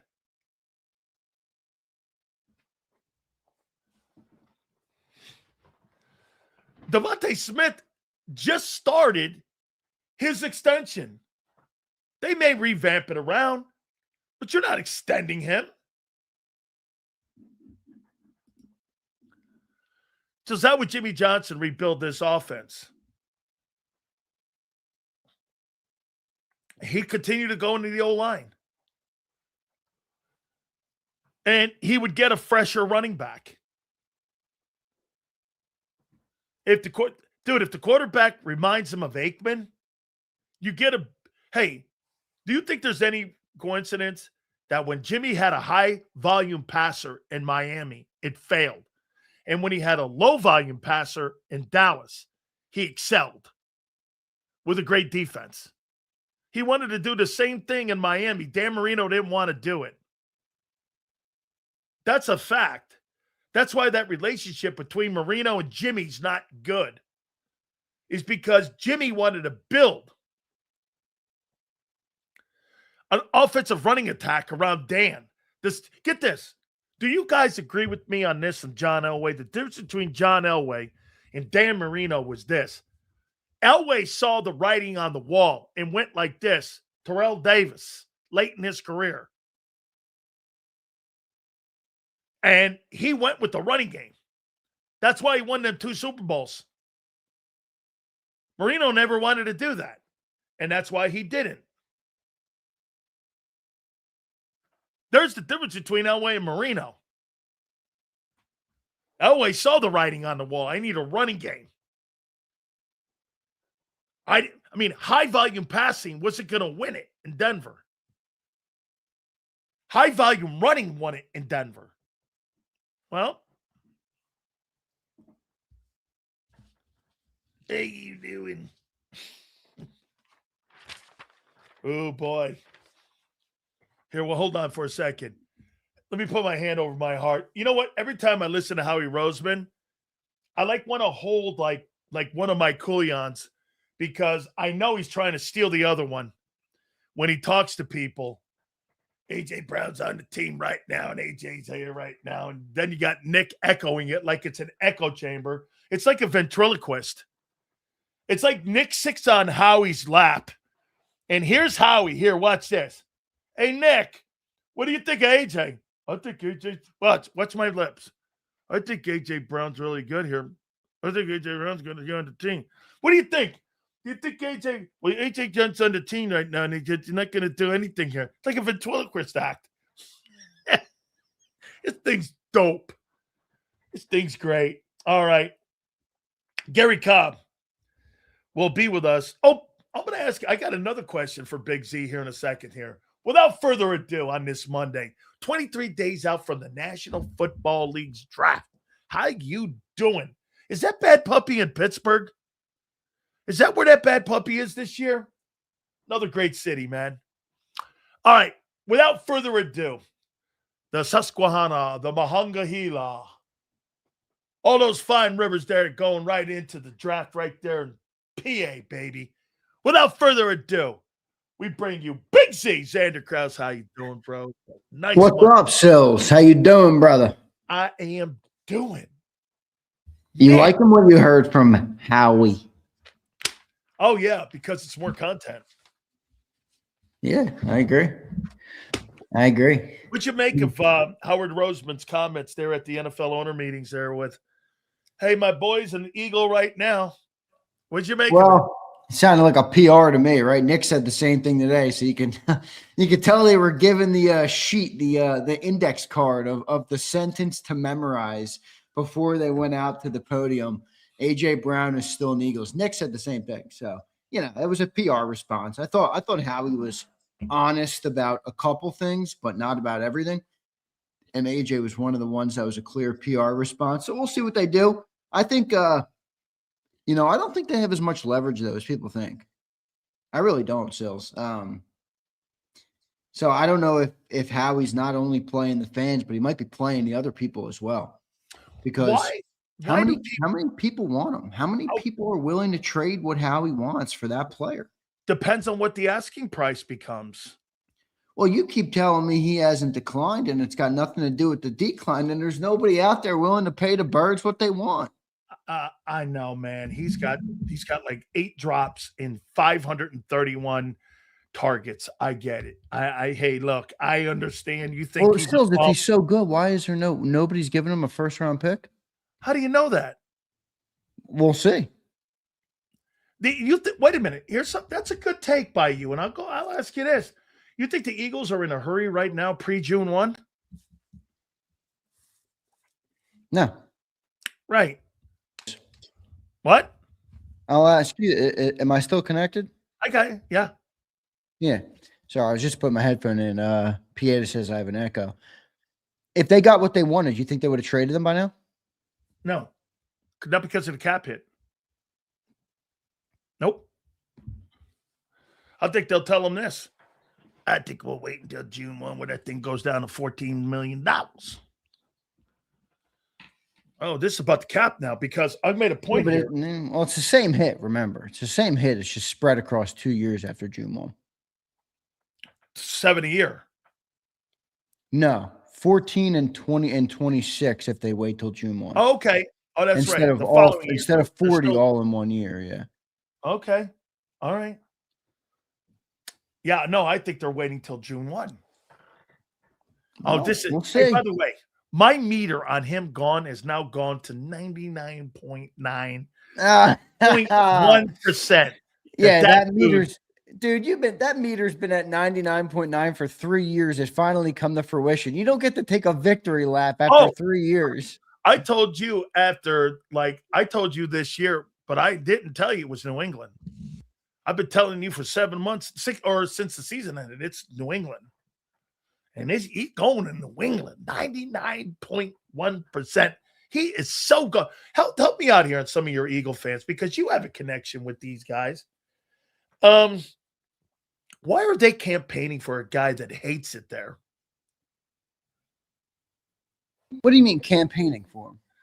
Wait, every time I bring up the fact that AJ wants out and he's 1,000% gone, why are people campaigning and saying, you're wrong, Sills. He's going to be here? Well, because people don't want him to leave, dude. That's not hard to believe. I mean, he's I don't want anybody who doesn't want to be here. I'm not saying you're wrong about that, but that doesn't just allow people to disassociate from what they've seen for the last 4 years. I mean, this guy showed up to Philadelphia and, that was the best receiver play we've seen in Philly maybe ever with him and Devontae Smith. For a multiple year stretch there. So, people don't just want to let go of that easily. Before that, we had Jalen Reagor and Nelson Aguilar and, some guys like guys like that. I mean, even in McNabb's days, Pinkston and Thrash, and you're not talking about great receivers. So fans aren't just going to be like, see ya, who cares? Let's go back to Queasy Watkins on the practice squad. Now, I don't think you're wrong if he really wants out, but that's why people don't want to hear it, Lane Johnson is full of shit. Why? Okay. Boy, this new playbook. Holy cow. Man, the concepts, I'm like, wow. Now, my question is, where has this infamous playbook ever been? Like, has anyone ever read it before? Have they even made it? Has he ever had a playbook that he made for a quarterback or a team? Hey, Kyle, when was this guy hired? This guy was hired like 2 months ago, and he's never had a playbook in his entire life that he made. What is that BS and let me add the other bullshit in this. Hey, Jeff being around the organization, Stoutland was asked directly. He goes, I have no role in this organization. What did Lane Johnson actually say about the playbook? Oh my God, I'm going to have to do I don't even think he talked about the playbook. This thing, I can't wait. I'm excited. How can you be excited about something you never seen before? That's not even, he said, I'm excited about the new system. I think it has some Shanahan elements in it. Where did he see this? Like, that's what Lane said when he said this a couple weeks ago. He said this. I think it may have some, it has some Shanahan elements in it, and I think it may be easier on the edge for Jordan Mailata and I. So maybe not as much isolation. And, when you run wide zone like the 49ers and the guy comes over you, you're not worried about it. You just keep going. I can get used to that. So, yeah, I'm excited. I've watched these offenses from afar and been like, damn, that looks pretty fun. AK doesn't have to, he's got a different style of blocking. You don't need a playbook to tell Lane Johnson that. I gotta find Don't start shitting on my boy Lane Johnson. You and Johnny Mack. Johnny Mack took a shit on him today too. I got to take a look at these new concepts in this playbook that the Sean Mannion blocking scheme. Let me see here. I Googled it. I can't find it. Hey, watch this. Can I see the Sean? Siri, Sean Mannion playbook. It doesn't exist. All right. Well, hey, we shall see. I can't. Do you not agree that it's concepts? It's not actuality here. This is kind of like, a vision. Well, so you think the guy doesn't even have a vision after 2 months of being hired? No, I think he does. I don't think it's ever been executed. Well, so are you going to kill him for that before he even gets a chance to execute? Yeah.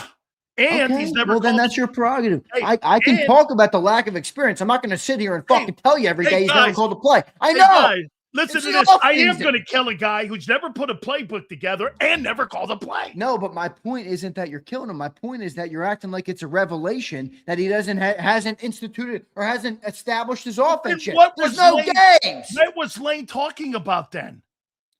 You can have an idea of an identity. Hope.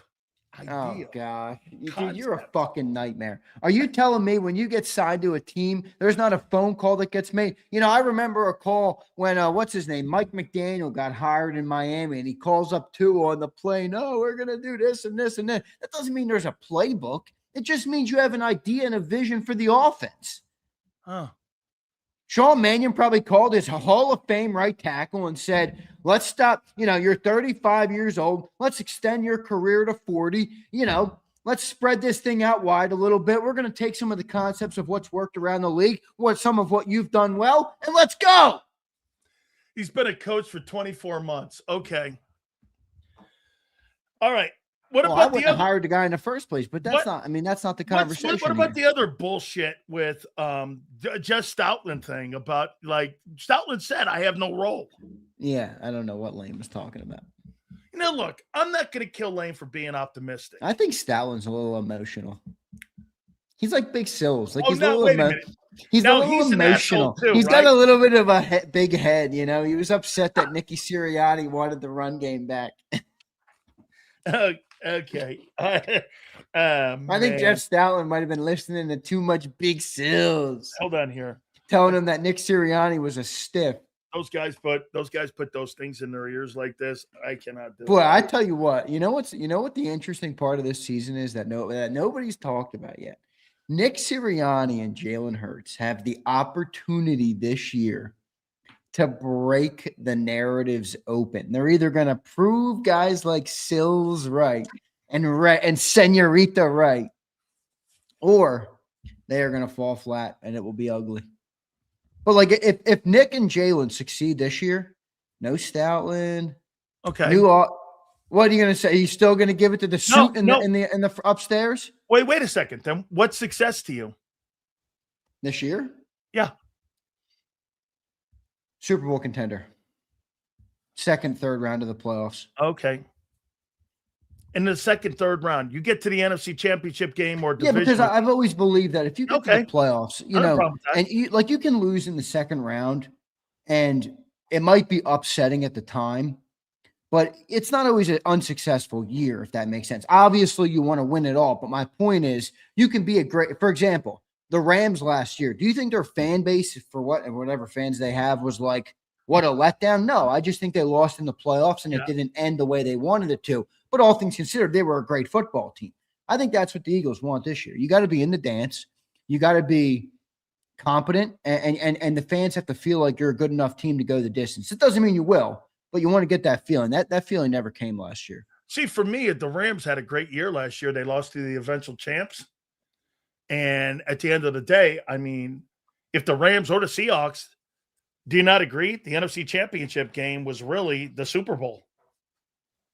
Correct? The NFC Championship game was the Super Bowl. Yeah, it was. Well, it wasn't. I know because the winner of that game would have won the Super Bowl. Yeah. Patriots weren't beating those teams, right? But what if they have that this year? The Eagles.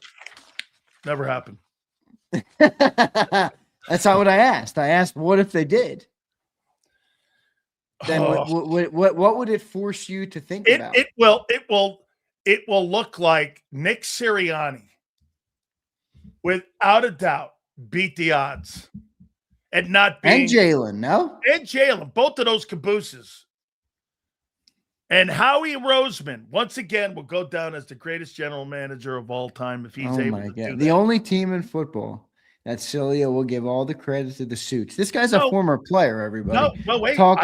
It's the suits. Vic does too. Vic says, I don't care what systems you have. You don't have the Jimmys and Joes. Vic also takes subtle shots at Howie Roseman. We're the farm system for the rest of the league. That's also what he says.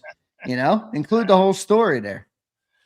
That's right, man. Hey, homie looks at that and says, "Hey, I think I have a new nickname for you. You want to hear it?" Sure.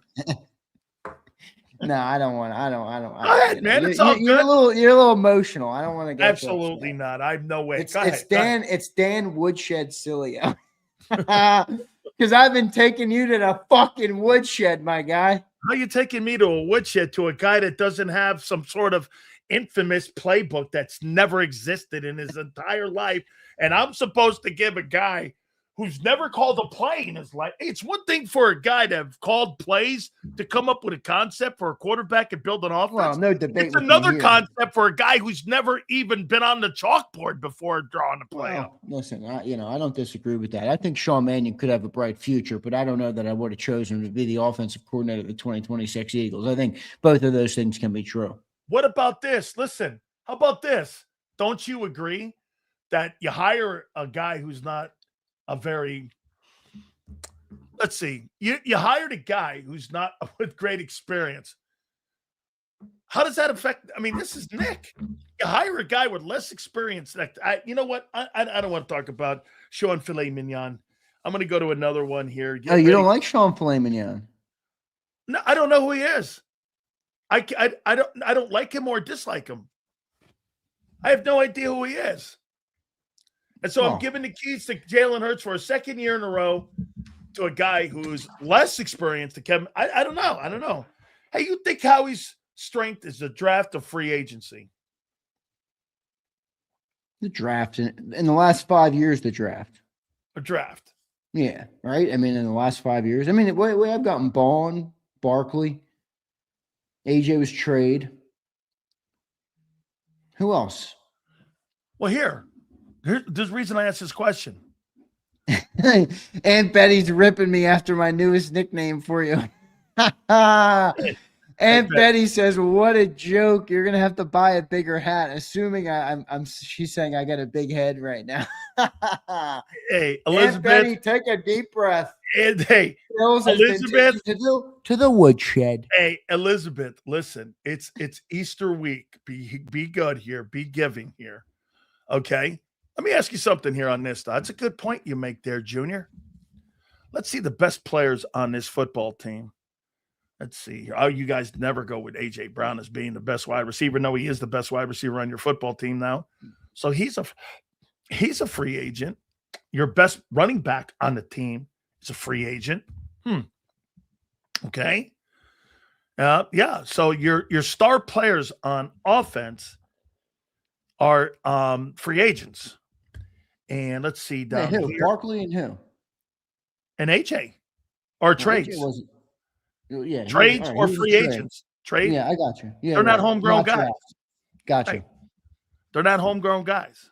What about Mulatto? What about Devontae? Yeah, What no. about Jalen Hurts? What about Cam Jurgens, Landon Dickerson? I mean, I'm so happy you went there. what about Dallas Goedert? I mean, and what, the other 10 guys aren't out there? Okay. Well, here we go. See, Zander keeps telling Big Sills and all of you that Howie's got a ton of guys to sign over the next couple of years here. Well, let's take a look at that and explore that. Okay? How about this here? Elizabeth, relax. How about this? Ready? So let's go over here, Z. Jalen Carter, we all agree. You're signing an extension to, right? I would think so. Some point this year or next year. Yeah. Okay. Davis, you gave one to. Cooper and Q, you're giving one to probably next year, correct? Yep, I would think Q. I think Cooper will come first because he's got no 5th year, and they'll probably push Q. Okay. Well, over the next 2 years, who else are you giving a contract extension to? Campbell's going to be your contract you don't have to address until 29.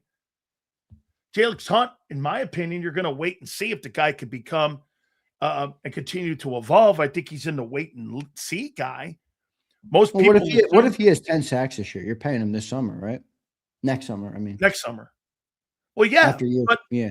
Right now, we're talking about like guys you're going to pay. And the only guys I've come up with, because on the offense, let's take Hurts out of this. You're not extending Barkley. You're not extending AJ. Devontae's got a contract extension that's just starting now. You're not extending Hollywood Brown. You're not extending Dallas Goedert. You're not extending Jordan Mailata. You're not extending Landon Dickerson. You're not extending Cam Jurgens. Just gave him 20 a year ago. Lane Johnson as well. Where are you? I count 3 guys. Who's Howie paying in the next 3 years other than those 3 dudes? Well, you're going to have to, I mean, some of them are obviously under contract, and then you're going to have to add guys where you let guys walk. And I mean, the 3 guys you mentioned, how much are they going to, those 3 alone might cost $150 million. Well, my point is, where you got Cooper? 30? Yeah. Where you got Quinyon? I got him 30, a little north of it, 32, 33, something like that. And where you got Carter? Between 30 and 40. That's $100 million right there. Okay. So are you going to tell me the next 2 years you're going to start going into the draft and Timu guys over on offense? My point where I'm going here is this. How are you going to make Jalen Hurts a better ball player with lesser talent on that side of the ball when you start de-emphasizing? Part of it's on him too. I mean, don't you agree, though? When you start moving off of that talent on that side of the ball, you just got through saying you got $100 million in 3 dudes. So are you going to go younger on offense coming up in the next 2 years? That means you're going to be lesser talent over there, right? Yeah, and that's where the quarterback's going to have to carry the weight. Okay. Let's go here. You tell me. We're going to play a little game here. Stay or go. 24-year-old Moro Jomo. Go on. Wow. I didn't even get going here. Here's the Eagles who are eligible for contract extensions this offseason. He's eligible right now for a contract extension. Okay? So, in your opinion, Moro Jomo's gone.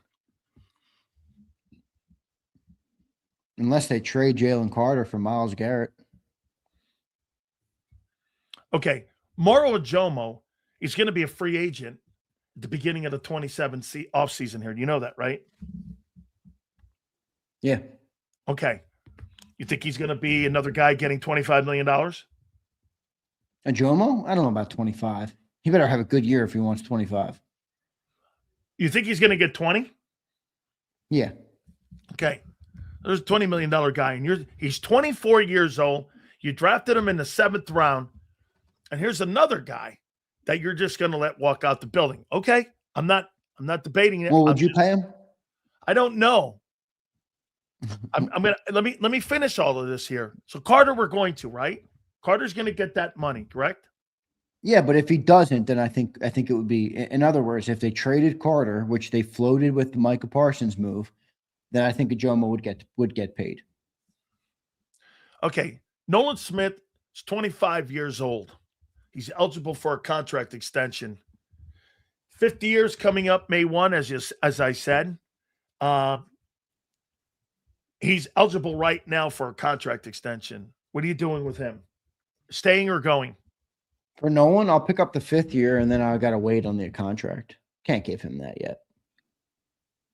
Okay. Unless he's willing to take $17 million a year. Tyler Steen is 25 years old. He's eligible for a contract extension right now. Staying or going? No, history would say no. They let the right guard rotate. Okay. Tanner McKee is eligible for a contract extension right now. Staying or going? I'd try and extend him, but they're not gonna, I don't think. I mean, if he'll take, what will he take? I would offer him. Will he take $5 million a year? See, I was in that room. $5 million. I mean, can he do a 2-year, $10 million deal with 6.5 guaranteed? How much do you believe he would get in the open market? That's the question. I mean, you just saw Malik Willis get $67 million.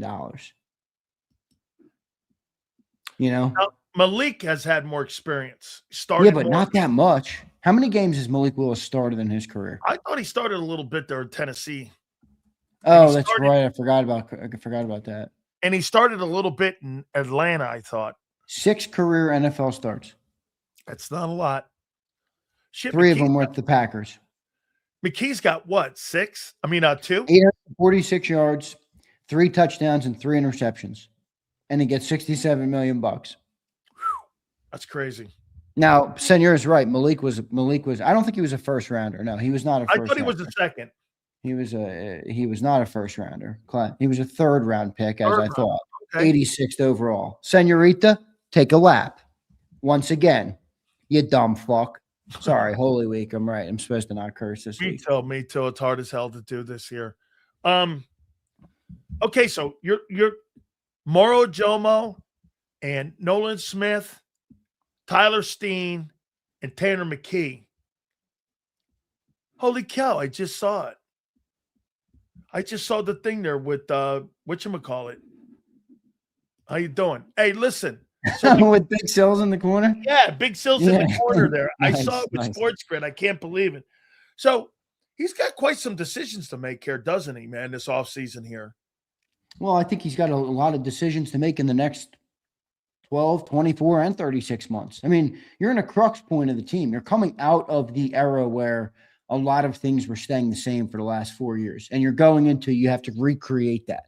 And I think there's going to be a lot of change, a lot of tough decisions, a lot of content for Big Sills, a lot of things to talk about for sure. Do you think AJ Brown's story is holding Howie back in any way whatsoever at building this team? Well, I think you started to see him trying to get around it. Hollywood Brown, Elijah Moore. Did they sign? Does anybody recall them signing Temu receivers like last year? No, not in volume, really, right? Right. They did trade for Dotson, and they had like Julio the 1 year and some of the older guys, Alameda. But yeah, I think maybe you're starting to see that. Maybe this is a reason, Sills, that Goddard's back. Some of those things I think are relevant, but it's so hard to tell. I mean, it seems like nobody really knows. Even the plugged-in national guys don't seem to really know what's going on. I mean, they're all guessing. So, they've kept it close to the vest, obviously. AJ's a passive-aggressive guy, and I don't think he's overtly, been open about asking for a trade, but I think the team knows exactly where he stands, and that's probably good for the Eagles, but not so good when you're trying to decipher what's going on inside the building.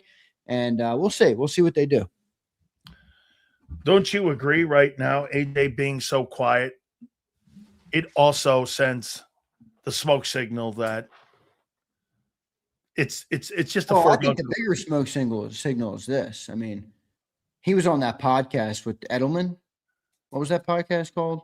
I don't know It what it's was with called. Gronk. It was with Gronk and with Edelman. I forget what Yeah, it was. but like, here's the thing: you don't go, people when you go when AJ Brown agrees to do an interview like that, he doesn't just walk in there. No. In terms of, he said to them, obviously, don't say anything about that, because why would anyone in their right mind interview AJ Brown right now and not say, "So is it true? Do you want to be?" They didn't ask the question. So AJ obviously said to them, let's not talk about that. Now, they brought up the Patriots thing. We're all Patriots. They did some trolling, but they never asked AJ, hey, are the trade rumors true? Do you want out of Philly? Do you want to play in another location? Do you want to stay in Philly? They never asked any of those questions. And that doesn't happen organically. Here's a question about your owner. Are you a fan of renovations or a brand new stadium for him?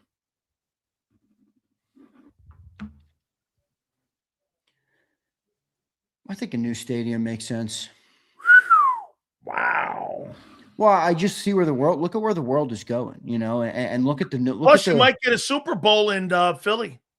Yeah, I wouldn't be mad though if they renovated, but I'm just saying, like, look at some of the new buildings. And I'm not a big fan of modern architecture, to be frank with everybody. I like the old school stuff, but just looking at what some of the modern builds that are happening and what they're using to get approvals, and what you're going to need to go through to get this stuff approved. I mean, look at SoFi. Look at what they're building in Buffalo. Where's my guy Devin, who's been working on that stadium? I mean, they're building insane stadiums. So, I mean, you'd almost be basically gutting the link. The link is kind of nice, though.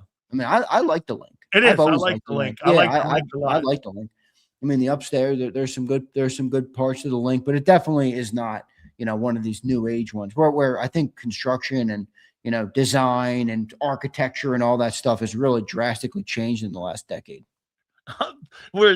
I'm looking at the head coaches at the NFL owners meeting, and I'm looking at, where's Nicky?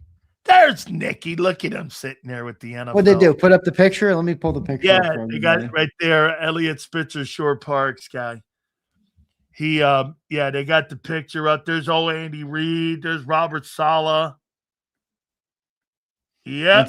Let's pull it up on the show and zoom in on some coaches. There's old Nicky. There's little old Nicky. Oh wait, I got it. Here we go. Here he is. Oh my God. All right, there you go. Where is this stiff? Is that Nick in the white shirt back there? Where's Waldo? There he is. He's on the right, dude. Look at him. Fucking Nick Sirianni standing there like the Don of the group with the fucking alpha masculine pose. Wait a second. Standing over there on the side. Are you kidding me, Sills? Let me tell you something. Are you kidding me? Let me tell you something, guys. Mafia Dons don't wear shorts. Mafia Dons don't wear shorts. Mafia Dons don't wear shorts. Hey, Senor, take a screenshot of that, my guy. Look at that. There's the alpha OG Don of the NFL shorts. Head coaches on the right. right. No Mafia Don wears a short. Look at that. That looks dopey. He's in shorts. Get the hell out of here. Oh, shut your ass up. You're kidding me. He's wearing shorts.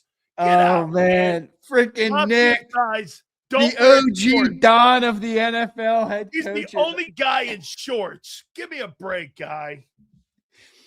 Kidding me. Oh my gosh. Look at him, man. Oh man, boobed up and all. Look, it's better than this guy. Who's this freaking dude? Oh, that's the Bengals coach. And there's the shitty Cowboys coach. Are you kidding me, dude? Oh, look at Dan Campbell.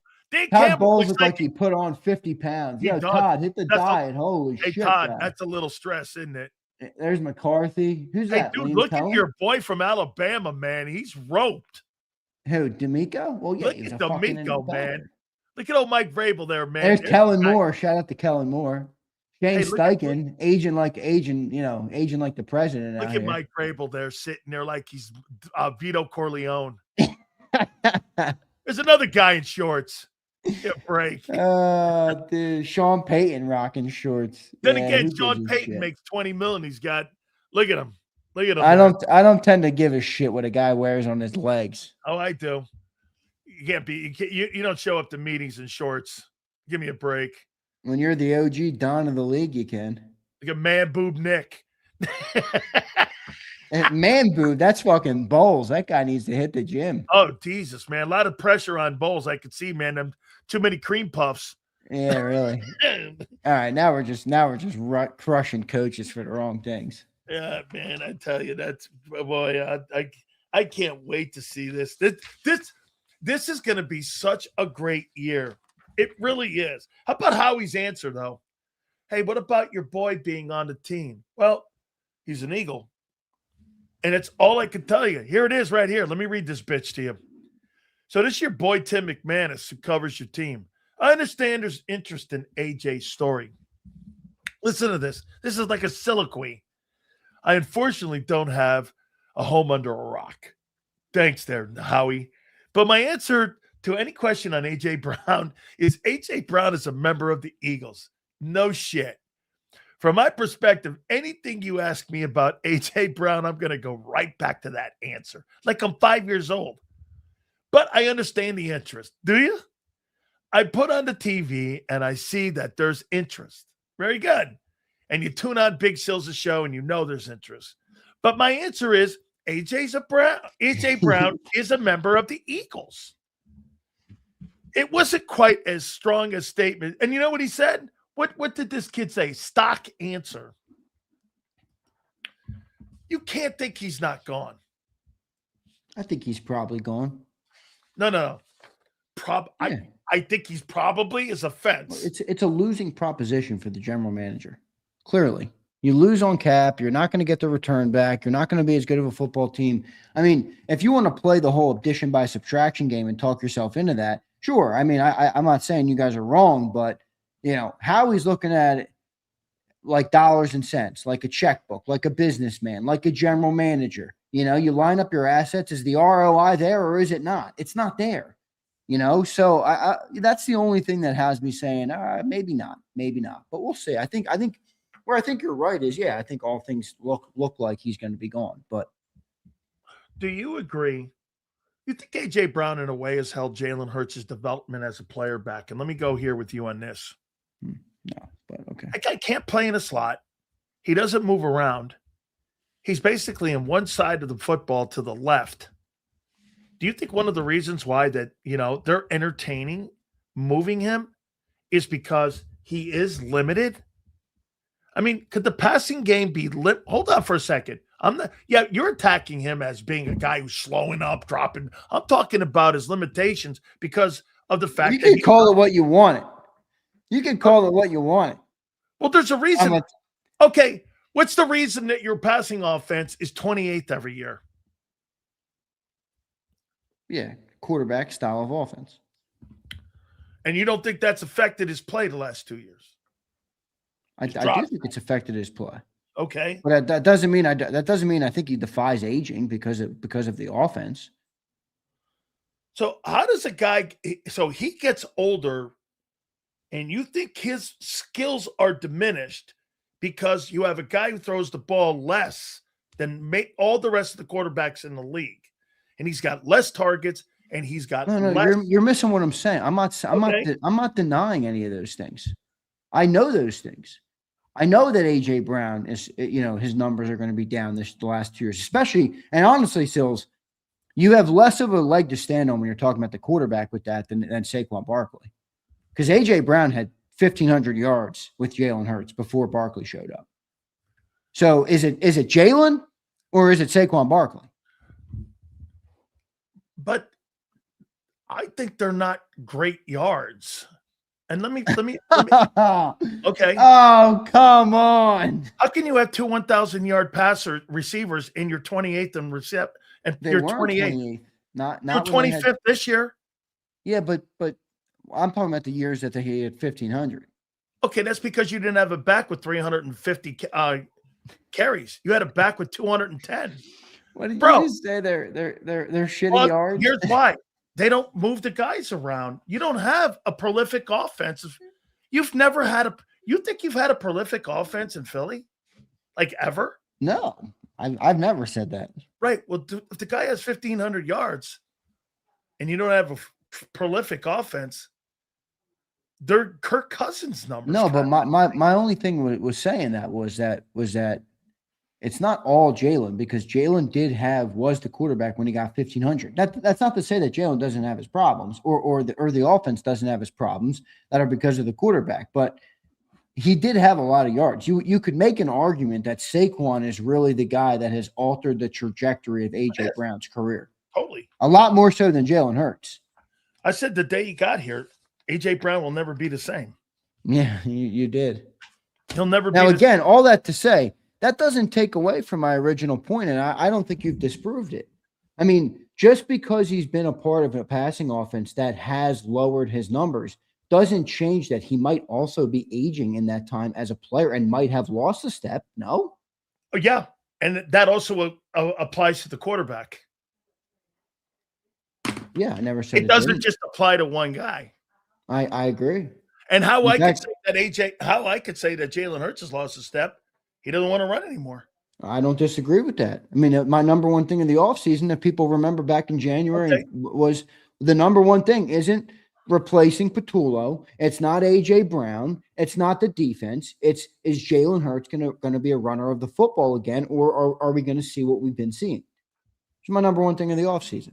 Okay, so Zander, again, I think we're getting here with this that offense has aged almost all of these players, including the quarterback. Then, well, do you believe there's any chance the organization who's responsible for Jalen not running as much? Organization or Nick? Or Jalen? Or is it Jalen who doesn't want to run? Okay, who do you think made the call in 2024 for the offense not to go through the passing game? Do you think that was an organizational thing, or do you think that was a collective coach? I think it was Nick. Players? Honestly, I think it was Nick, dude. Jeffrey Lurie would not call for that. Jeffrey Lurie doesn't want that, dude. Jeffrey Lurie dreams of the passing offenses. Well, that's the greatest thing that Nick has done since he's been the head coach of the Philadelphia Eagles is what you don't take the ball out of the hands of the quarterback. What? Well, however you want to phrase it.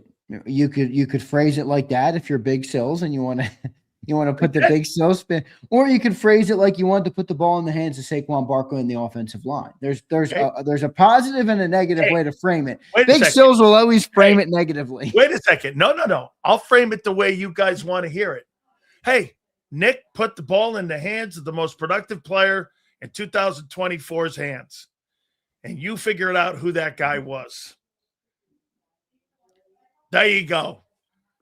There's a positive spin for you. Nick put the ball in the hands of the most positive and the most productive player in 24's hands. And that guy just happened to be the running back. Is that correct? Yeah. Okay. So that's a Nick call then and how they operate with Jalen, correct? According to Nick? That year? Oh, yeah, I think it was a Nick call. Oh. You don't think it was a Nick call? You think that was a Howie call too? I have to tell you. You got the suits up in the top as responsible? No. I think you're right. I think that's probably the greatest thing he's ever done as a head coach because it won him a Super Bowl. Because where would Kellen Moore all of a sudden go like this to Nick? Hey, fuck that. Excuse me. Sorry. Get this. Wait a second. I'm Kellen Moore, a passing coordinator. I don't want to throw passes anymore. You think Kellen Moore said that? I highly doubt that. Okay. I wonder how much Kellen Moore fought that too, by the way. I don't think he fought it. I think he took it and made the most of it. Man, what a year. You got Filet Mignon as your coordinator. You got Lane Johnson bullshitting people all day long about the coordinator and Jeff Stoutland, infamous job titles he doesn't have. AJ Brown not coming out throwing smoke signals and telling everybody. Why doesn't AJ just come out and do this? I'm not going nowhere. He's passive aggressive. He would never do that. Well, you know what? I want someone to step up and go, nobody's doing nothing. We're not going anywhere with this. Well, he doesn't care what you want. What doesn't Howie do that? Howie doesn't care what you want. And Howie doesn't want to lose his leverage. Hey, I don't want to do this, but I may do this, but I want to do this, but I'm not going to do this. He's an Eagle. And right now, today, on March 30th, he's an Eagle. And guess what, Sileo? Get over it. That's, oh, my God. I love it. Dude, Man. I've never, ever in my life, see, when I cover the Bucks are boring. They're so freaking boring. I could see them being boring. They're boring, dude. They're just boring, like their coach. And what you got with Nicky is, you got Nicky in his little shorts. They're down there in Florida, wherever he is. Is that thing down in Palm Beach? Nick's down there drinking hot mojitos. Where is the NFL owners meetings? Yeah, dude, the guy's a Philly guy, man. He's down there in Florida sweating his baguettes off. He's a No, Philly it's in guy. Arizona. Oh, Arizona. That's another hottie. Yeah. That's 106, Junior. You know, my kid used to play Yeah. play rugby in like 117 temperature. I never been to Arizona. Oh my God. Zander. Dry as hell, man. Hey, what'd you make the NCAA, man? That UConn Duke. Did you see it? I know. Well, yeah, I saw it. That Duke team's gonna be. They're gonna be living that, rewatching that in their head for. Do a you long understand that guy? All he had to do was sit down on the floor. He didn't have to do anything. The shot clock was off. Anything. He could have done anything differently. He could have rolled. He could have launched the ball into the sky. That's and right. It would have went better. Right, I mean, he could have done anything. So that was pretty bad. But congrats to UConn. When's the final? The Final Four is this weekend, and then the finals on Monday. Finals on Monday? Yeah, I'm probably going to go. I think UConn's going to take care of Illinois. Dude, that's going to be a rock fight between Michigan and Arizona. So I'm probably going to go Arizona. Yeah, give me Arizona. I think Arizona wins a national championship. Wow. Yeah. That's going to be a rock fight, though, that Michigan-Arizona. That thing, dude, that kid lost that thing. It was like Christian Laettner versus like Kentucky. And then I love Danny Hurley, man. He just bitches at everybody, screaming at everybody. You see him running around like Jim Valvano. Oh, my God. Can you believe my boy? I mean, I love Danny Hurley, man. That guy is – you want to know what a coach is? Danny Hurley, and then you look at the shorts in Arizona. The shorts. Nick Sirianni, and you look at Danny Hurley. There's two. Sileo has a new rip on Nick Sirianni. Now a coach isn't allowed to wear fucking shorts. Absolutely not. No way. Shorts. The hell are you doing, man? Nick Sirianni wearing shorts. Hey, what are you doing? Come on, man. Yeah, your Wait a second. Wait a second. I got something for you. All right, I got something for you. Who's that? That's at practice. Who's that? Who's that? Who's that? That's at practice at Valley Ranch. Oh, yeah, right. You always have a fucking spin guy. The guy behind him, that's practice. It's probably Big Sills. I see my hands back there. It's probably Big Sills. Oh, man. Dude. Fucking the guy's got rocking shorts. You don't give him any shit. Rocking shorts. You gotta be kidding me, oh Nick Sirianni. 23 days to the draft. How you feeling about it? I'm feeling good about it. You know, I'm excited to see. They got 9 picks. They better go offensive line, though. If they don't go offensive line, I'm gonna be pissed off. What if they go wide receiver? I'll be even more pissed off. They move up and they get wide receiver. Why? Why not? You got to replace AJ. Well, because all right, so AJ Brown isn't a good enough player to fix the passing offense. Do people believe that the replacement's going to be good enough to fix it? No. Or are you just replacing him because you feel like you have to replace him? What's a more important thing to fix, the wide receiver or the offensive line? Depending if I'm installing a new offense or not. No, even if you install a new offense, the skill sets of the players are the skill sets of the players. You don't have a lot of latitude with those contracts that you got around those necks of those players. You're not moving anywhere off of Cam. You're not moving off of Landon. You're not moving off them guys. I'm just saying. Your leverage of moving around as an offensive line is not very high. Well, I don't disagree with that, but it doesn't mean you neglect it and keep going away from it. And it certainly doesn't mean you draft a wide receiver in round one. I mean, I think that would be fucking crazy. I mean, you have A.J. Brown and Devontae Smith, and you're the 26th ranked passing offense. Why are we investing more resources on wide receiver? I don't know why you've changed your offense, but well, maybe that's why. Maybe you've started to see the Timu. Maybe that's what Marquise Brown and Elijah Moore are. They're shifting that dynamic to the offensive side. Maybe they're going to use cheaper receivers. So they're going to go cheaper on offense and assume that Hurts is going to elevate the offense with lesser players. Well, I don't know if they're assuming that. I'm assuming that the more important part of the offense is the run game and the offensive line in their eyes. Okay. Do you believe the offense is going to have an increase in play this coming year? Increase in play. Better play. With Sean Mannion? Yeah, I do. Okay. Do you think? Because I don't think everybody plays as bad as they did last year. Can't be. Right? No way. It's going to be hard for everybody to not play that good. What do you think was the biggest issue last year with that team? Besides the offensive line. The offensive line injuries. But what I'm saying is, so that the offensive line, the two dudes in the O-line, the center and guard, played a factor in Hurts not having a top flight game. The wide receivers not playing exceptionally well. The running back not being well. And the tight end and everybody on that team came down to two players, the center and guard. And combine that with Kevin Patullo. Yeah, I think they were all a problem. I think the biggest problem was the offensive line by a country mile. I mean, the offensive line is how the Eagles' offense performed. So the two dudes out of five. Time. The two dudes out of five. But overall, I mean, they weren't. Lane Johnson missed a lot of games. Cam wasn't the same player. Landon wasn't the same player. Steen was okay, but he was a downgrade from Becton. And Mailata wasn't bad. But remember, Mailata in 24 was the best graded player in the entire National Football League. So even him playing well was a step down from what he was in 24. So all of those steps down, plus the addition of Bobo Patullo, who couldn't call a play, yeah, you get what you got. And Jalen struggled a lot last year throwing the football, more than I've seen since he came into the league. Okay. Small game before we get JAKIB in here. Jalen Hurts' 2026 season will be his best season of his career, yes or no? No. Okay. No, I think 22 was pretty close to untouchable for him. That was an amazing year.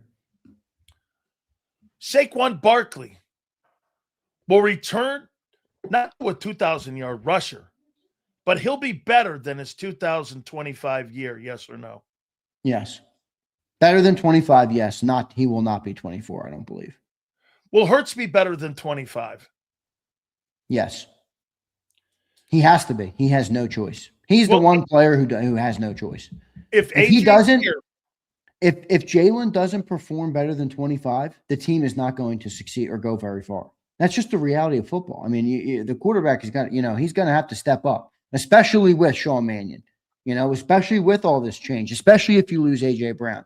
You can't rely on everybody else to make up for that loss. That's got to become, on the quarterback, I think. Will A.J. Brown, if he's here, have a better year than last year? Yeah, I think so. I think that would be true here or anywhere. So, Devontae Smith, will he have a better year than he did a year ago? If AJ's here, I think it'll be about the same. If he's not here, I think he will. Will Landon Dickerson have a better year than he had at 25? That's tough to predict, but I do. I don't believe he's going to be as bad as he was last year again. Do you? I think he's probably going to be the same, maybe a little better. I think he's going to be a little better. How about Cam Jurgens? Better than 25? Cam, I think, will be a little better. I do. I think that's a position where, sometimes age obviously isn't what you want, but, sometimes experience playing in that role will help, and another year under his belt. Maybe he has a little bit of a better understanding of how to play that position, not just the physical part of that position, but the mental part of that position, the taking care of your body part of the position, the communicating part of the position. I think he's a better year. Will Jalen Carter have a better year than 25? Better. He better. But yeah, I think so. Okay. Let's read some of these supers before we get JAKIB in here. All right, here we go. Got a couple here today. Brian Fleming. What if Andy Dalton, the Red Rocket dog chub, comes in if Jalen gets hurt and runs this West Coast offense like Steve Young? I don't think that's happening. I think there's a better chance of Tanner McKee doing that than Andy Dalton. The best years of Andy Dalton were his first 5 years in Cincinnati. Yeah. I mean, and you know what? Him running an offense, remember, he's more of a pocket guy. If you looked at him in a pocket versus Jalen in the pocket, Andy Dalton's not a bad quarterback. I actually like their room, and I agree with Howie, what he said at the owners' meetings. I feel pretty good about having 3 quarterbacks that can win a ball game for you. Here is David. What's up, David? Best corner in the NFL is Pat Surtain. Says the best player he ever played with is Devontae Smith, but still says he's not a wide receiver one. He's never been. I mean, and his numbers aren't great when AJ's not out there. Devontae's a great player, but David, talent doesn't always translate perfectly. And just because they were boys in the SEC doesn't mean that translates to the National Football League. Yeah, I do believe Devontae can be a one, though. Okay. We're about to find out. You're right that he hasn't been, but I believe he can be. Mikey Shred says, teams after Hurts' third year learned what Jalen's strengths and weaknesses are. They now limit his strengths and expose his weaknesses. I have not seen Hurts adjust and fool any defense. He is very basic. I think you go back to his NFL profile. I think a lot of them are still there, some of the issues. Don't you, Zander? Yeah, I think that's true for most players. Yeah. Yeah. Like you bring up the one of AJ Brown a lot. Yeah. Hey, those profiles don't leave you, do they? It's like zebra stripes. Nope, it's true. It's true. Here is Kimberly, 2 more. Kimberly says, I think other teams not rushing on AJ character. I think Kim is right. Yeah. I don't think people are lined up trying to pry him away from the Eagles' hands. Remember the text I sent you from that executive from the Patriots? What he said? Nobody's going to give a 1 and a 2 to a disgruntled player. Did you see what Elliot Wolf said today? What's that? Elliot Wolf was on with Kay Adams. They asked him about AJ Brown. What did he say? He said he's on the Eagles like Howie said. And we haven't spoken to Howie about AJ Brown in a long time. That's what he said. Okay.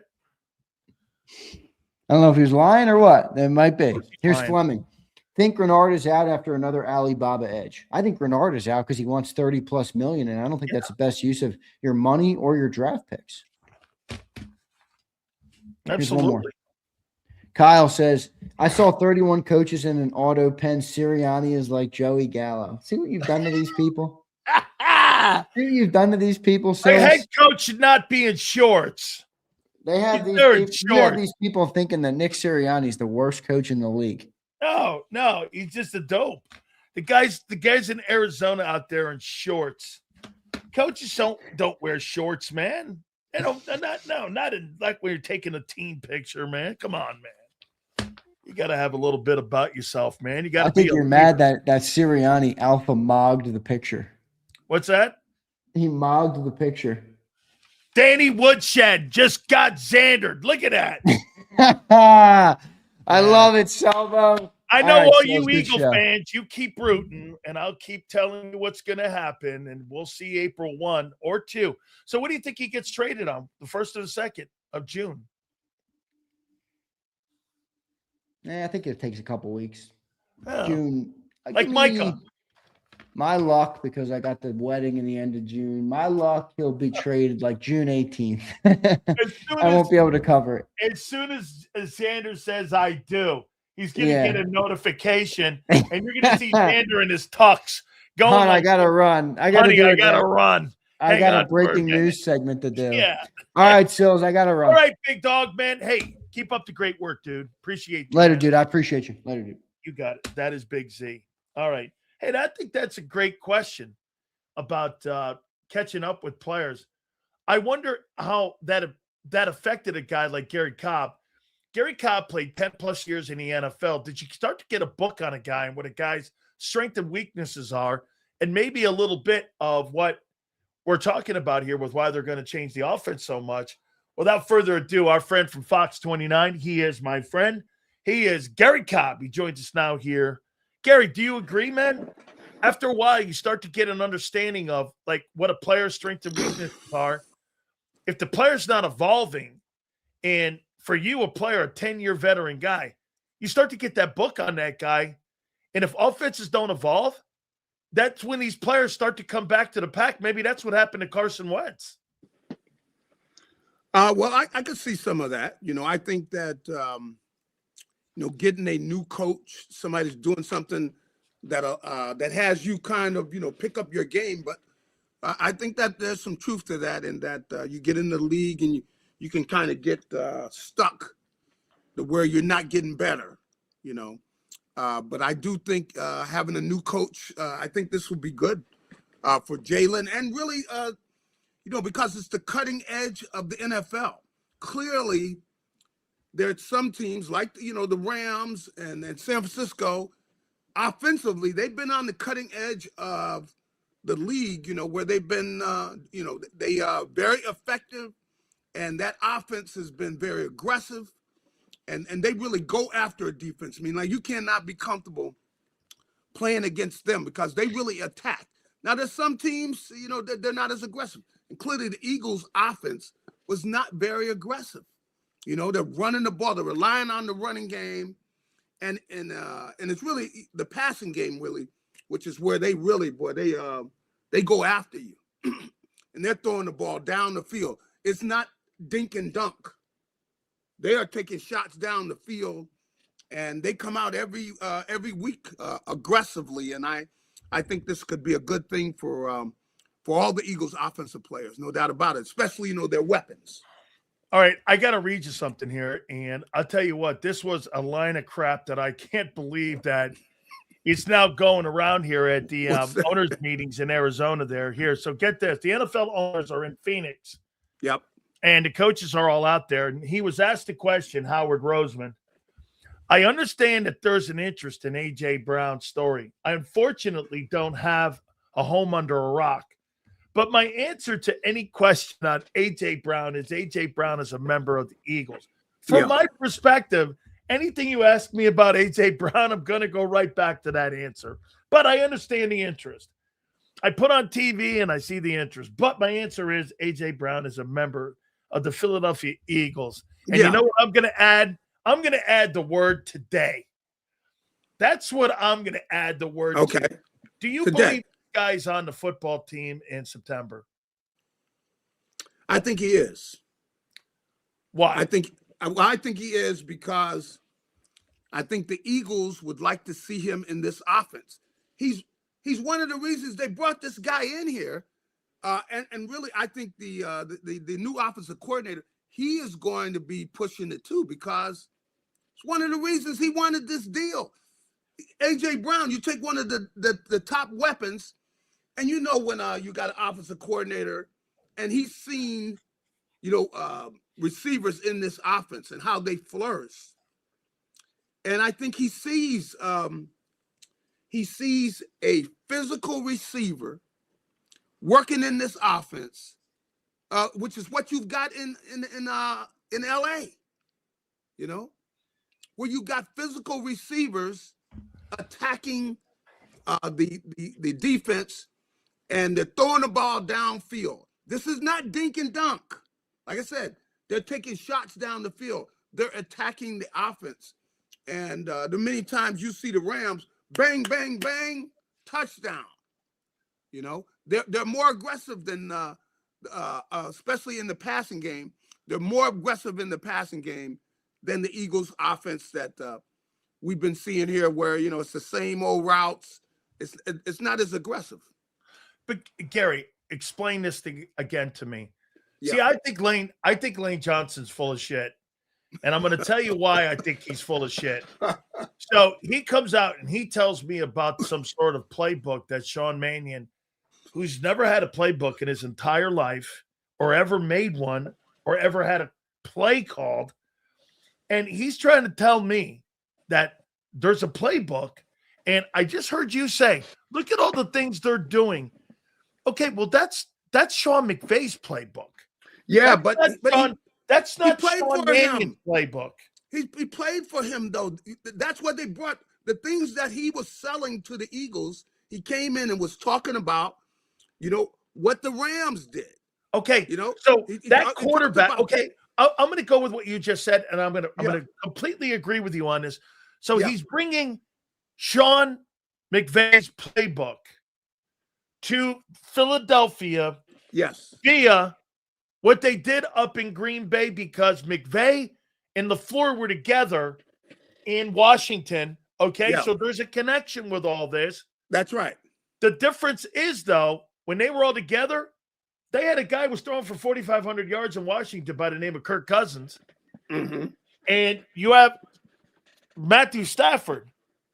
You believe then that Jalen Hurts can execute a Matthew Stafford offense? I believe so. I think with the weapons, but that's something we're going to find out. And I think it is a question mark. And it's something that we are going to have to watch. Now, I think he can. Okay. But, this is not a guarantee. And I think that it's going to be one of the keys to what they do is you're going to have Jalen 1, 2, 3, and that ball is out. 1, 2, 3, and that ball is out. So he is going to have to, he'll be throwing the ball more aggressively than he has, and but that's something I'm going to see, and it is I think you are fair to say it's a question mark. So they're going to get away from throwing. They're going to get away then from running the ball and more throwing the ball. Well, the Rams run the ball. You're going to still run the ball, but it's a more aggressive passing game. They throw the ball down the field. And across the middle and the slot. And across the middle. That's right. But you got some physical receivers. Like, look how big the Rams receivers are. Devontae Adams and Puka are big dudes. Come on, big guys. Well, you got an AJ Brown. That he had to be thinking when they made the offer to him when he came here. That had to be one thing he sold them on. Was that, look, what I'm going to do by bringing in, some of the things that he brought from the Rams, from the 49ers, some of those things that he's going to be bringing in, you got to be able to say, hey, look, if Nakua can do this, he's not the athlete that A.J. Brown is, we are going to attack teams, We've got two outstanding receivers, who you could put them up against any receivers in the league and say, you talk about a pair of outstanding receivers. You got AJ and Devontae, and you're going to be attacking teams. It's not going to be as dink and dunk, like I said. Now, of course, Jalen will have to read the coverage. He'll be able to, he's going to have to be able to attack them. But I think he can do it. And so I think, but it's going to be an exciting thing. But I think that the aggressiveness and everything, I think that the Eagles are going to have an aggressive, effective passing game much more than they have had. Okay. Well, with Sean Mannion then, and that's the case, what was the one thing that he was in charge of when he was in Green Bay? And that was Tucker Kraft across the middle. Mm-hmm. And having Tucker Kraft being part of the number one primary target, Green Bay was not the same when it came to that offensive approach, especially in the passing game, when that tight end went down. Could you see them going into the draft and getting that kid Sadiq from Oregon? Because if he's looking to play, let's just say this, AJ doesn't like to play in the slot. Well, they don't get enough out of that tight end position. Is that one of the areas you see them maybe increasing? Because if you throw into the tight end, that means you're threatening the middle of the field and you're threatening the seam when you have more tight end play. He was the coach for Tucker Kraft, and that was a major part of the passing game. Could you see that's where this offense, instead of being at the Y and Z, Gary, maybe more so they're at the, at the tight end position? Well, where I they think get more out of that? I think the tight end is going to be able to benefit from it. I do, but I think they a lot of times though they like to work with that receiver in the slot. Especially. But they don't have a slot receiver here. Well, AJ is going to be lining up in that slot. I bet you they're going to line him up in that slot, because if you got a receiver that's got first of all, he's got to be physical. He's got to be willing to take a shot, catch the ball, take a shot. That's why you got Nakua. Look at him, of how much they work with him down the seams. He's working down, but of course he's physical. He's big. He's able to throw it to him, and he takes the shot. Sometimes he runs over people, but he catches the ball down the field in the seams. That's where he works a lot. He's working the seams. Now, of course, you got to get the receiver and the quarterback. They've got to be on the same page. Wow. You're talking about a lot. You know what, though, Gary?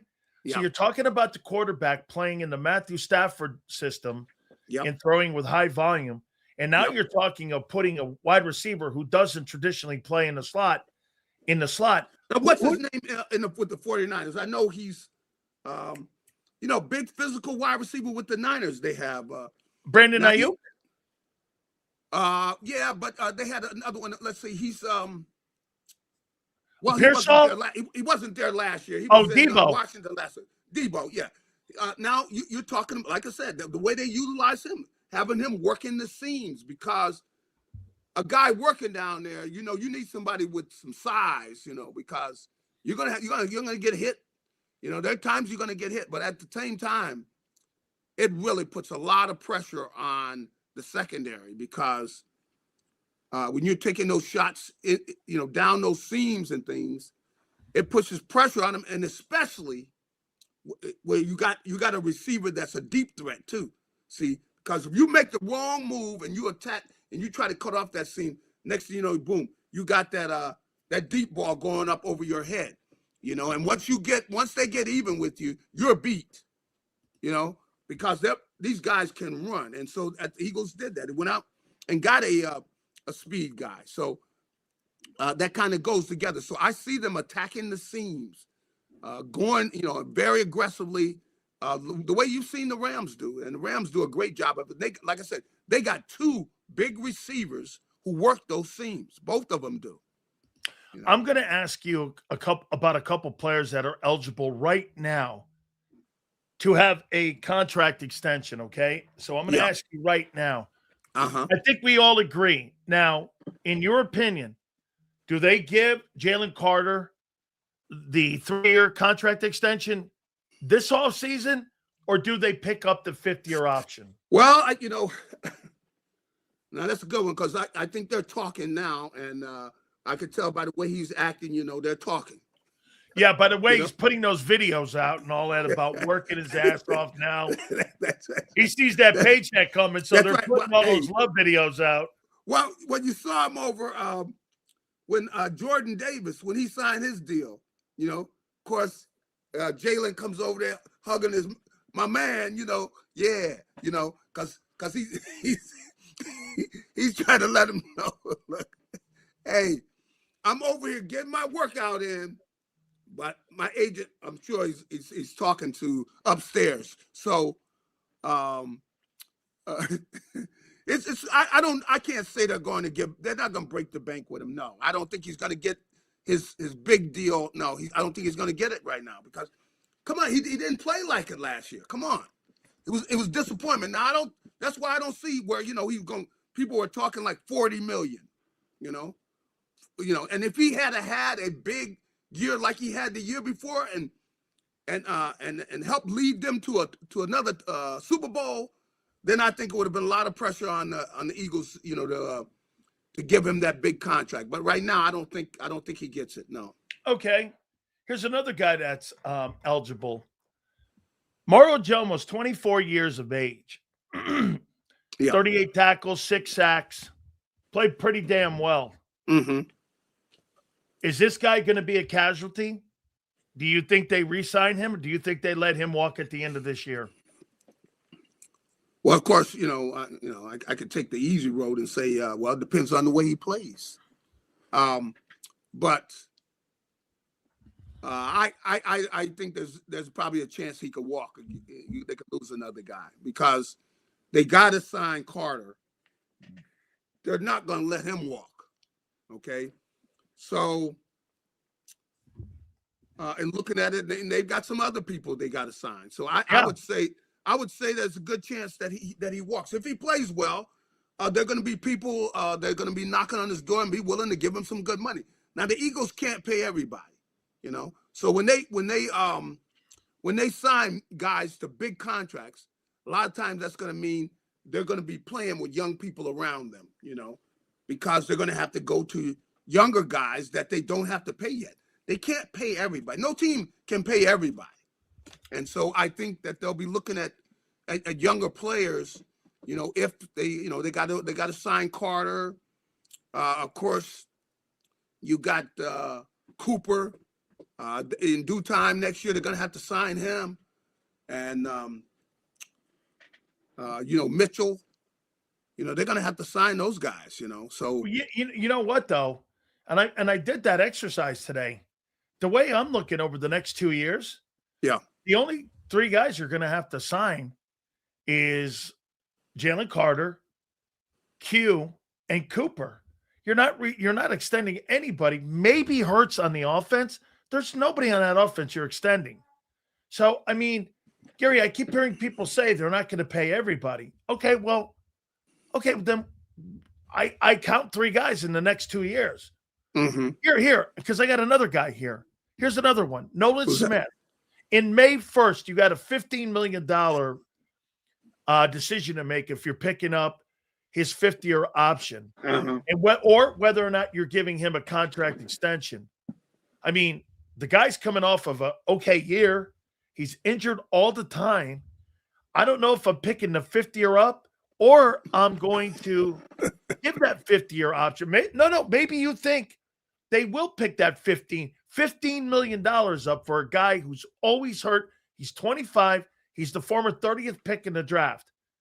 Do you think he's a free agent at the end of this year? Do you think they let him walk, or do they do something here? Well, that's going to depend on how he plays this year. I think you're talking about a guy really. What he does is going to decide. Like he's going to, rather than the Eagles decide, Nolan, you're going to decide whether they're going to re-sign you or not, because he's got to have a big year. I mean, you would want to see him where he gets above, double-digit sacks. You got a guy outside pass rusher where he has a dominant year, and you mentioned about him staying healthy. Got to stay healthy, but you can't just be, just signing guys. If they're dominant players, then you're talking about giving somebody, more than $20 million and stuff. You can't just be doing that for guys if they haven't been dominant players. Wait. Aren't we in the same position then we were with Sweat and Milton Williams again? You're deciding on, you're saying, when you say I can't pay everybody, well, that goes back to the Sweat and Milton Williams conversation, and look at the impact that had. So you lose a Jomo and you lose Nolan potentially to free agency. You're back in the same boat you were before. Well, I think if they play where they play well enough to get the Eagles to a Super Bowl, win a Super Bowl, then I think some of those guys they're going to get re-signed. I think so, because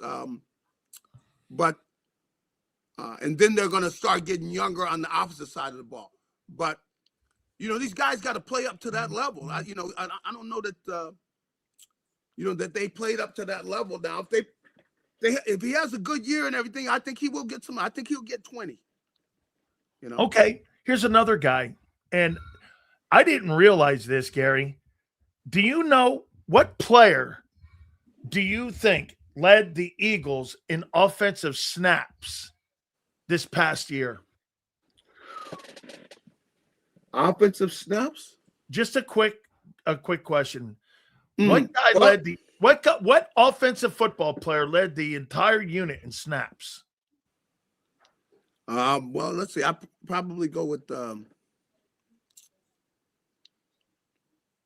was it? Let's see. I said what one of the offensive linemen. Yeah. But I don't know. They well, some of them were banged up and everything. I don't know. Well, Devontae played the whole year, right?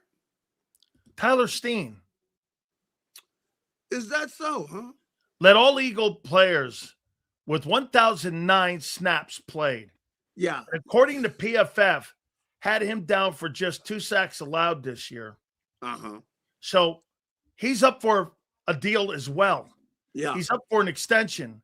Do you bring him back or do you let him walk? I think this year is going to have a lot to do with it because last year I don't see, if you look at the offensive line, I mean, they weren't a dominant line when it came to being able to run the ball behind those guys. I know you had, of course, for the health issues with both your center and your left guard, but in theory, Steen had a better year than Landon Dickerson. Yeah, he probably did. He probably did because Dickerson was hurt all year. Dickerson was. I mean, looking at Dickerson, when you come off the field, you see him barely make it to the bench. He's walking so bad. So, but that wasn't that wasn't the guy that was the dominant guy the year before. Yeah, who was a Pro Bowl level guard who was a dominant player. He wasn't the same guy because he wasn't healthy. He was playing hurt. And they probably should have took him out and let him try to get healthy. Maybe they would have got something out of him later in the year. But I mean, he was hurting. I mean, with his leg and everything, he was in constant pain. He didn't practice at all during the season, and he really couldn't he couldn't play at all like he did the year before because he was so hurt. And I don't know how I don't know how healthy he is now. I mean, he's just not healthy, but when he is, he can really play. But so Steen might have been their best player, but you look at the rest of the line, the guys were hurt. Hey, I got one more here for you. What's that? So Tanner McKee, the slinging Mormon. How you doing, man? Here he is, the eventual replacement one day, according to some, not me. Oh yeah, Jalen Hurts. I mean. Here you go, man. What are you doing? All right. What are you doing with the slinging Mormon here? What are you now, gonna I'll tell you, there might be somebody that might end up want to get him in a trade. Draft day trade? Maybe a draft day trade. Yeah, I could see that. I think that's why the Eagles went and got them that veteran quarterback. They went and got Dalton because Big Red. I think that they maybe somebody expressed some interest in him, So I think they would trade him and get another pick, How about Lane parading around?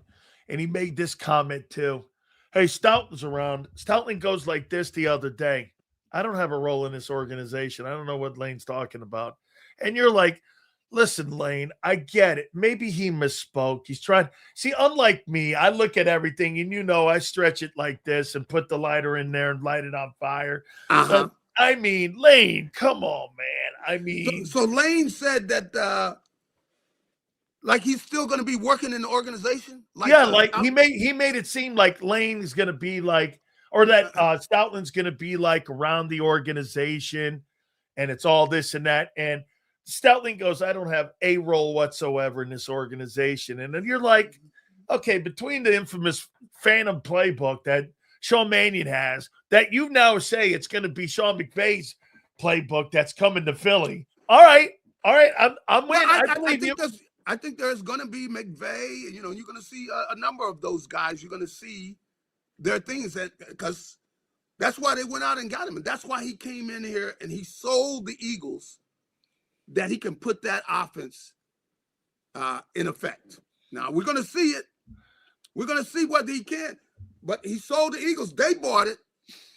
And that's why they went ahead and gave him the job because, they want to see more of what you're seeing with the Rams and the 49ers, and you say some of Green Bay, but for the most part, those guys out there, that's what they sold. That's what he sold them on. So I got one last one here for you.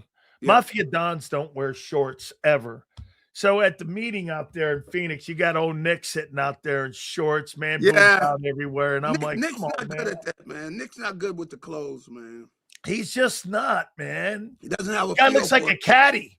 Yeah, like and as a coach, some coaches, they're not gonna go shorts. No. They're not gonna go short because they know that the image and everything. They want to look authoritative. You know?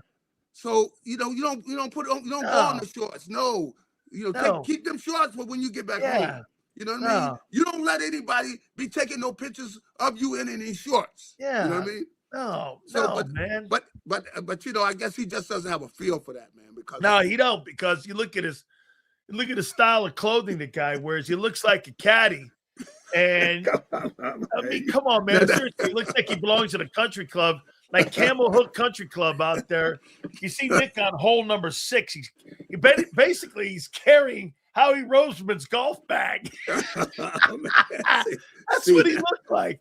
He was carrying Howie Roseman's golf bag all through Phoenix out there. He had some shorts on, huh? Had some shorts on out there, man. I don't know. Drinking white wine spritzers. Just so he stays away from them hot pants. Yeah. Oh, yeah. That's right. We don't want to see any hot pants. That's for damn sure. You wear some long shorts. You know what about anybody wear? But yeah, with the pants, with the short pants, the best thing to do is leave them in the room. Okay, leave those short pants in the room. Oh my God! Leave them in the room. I will catch you next week, my friend. Thank you so much, my friend. Hey, have a good one. You got it. Yeah, man. You know, he looks like a caddy. And you know what? You got Howie Roseman running around that country club, Then again, I thought, hey, when you go into when you go for a ride and you're there at Wildwood, or you're going up to Jones Beach and you're going to Playland, they got that one little height thing, where you can't get on rides. You know what I'm talking about? If you're this high, you can't get on rides.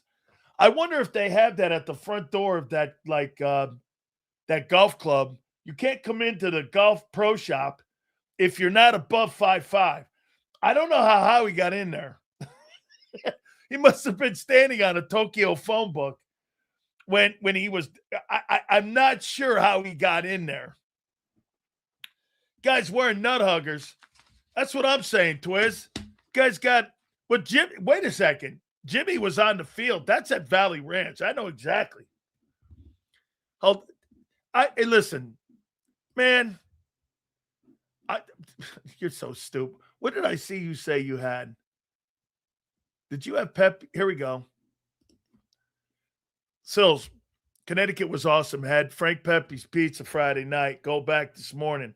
Hey, bro, do me a favor. Go to Colony in Stanford and go to Colony Restaurant. It's the best pizza.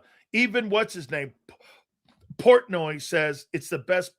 That and up in New Haven. It's the best pizza on the planet. I was raised with that pizza, Colony. Undercarriage is great. It's a little cooked. It's the best pizza Now, I have found a place near me. My kid and my wife found a place, and it's pretty good Brooklyn-style pizza.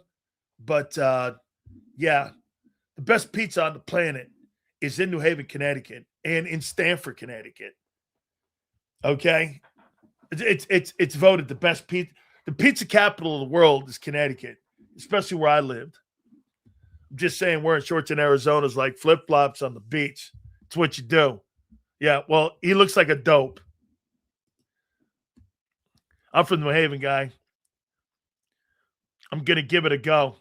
Got it. Hey, dude, your pizza places in New Haven are just spectacular. Okay, well done crust, thin crust. I love thin crust. Okay, I just love thin crust. Dude, you can't go wrong with any joint up there, man. Hey, get this. No, I don't. No, I don't wear shorts. And Sue, I got thunder thighs. Look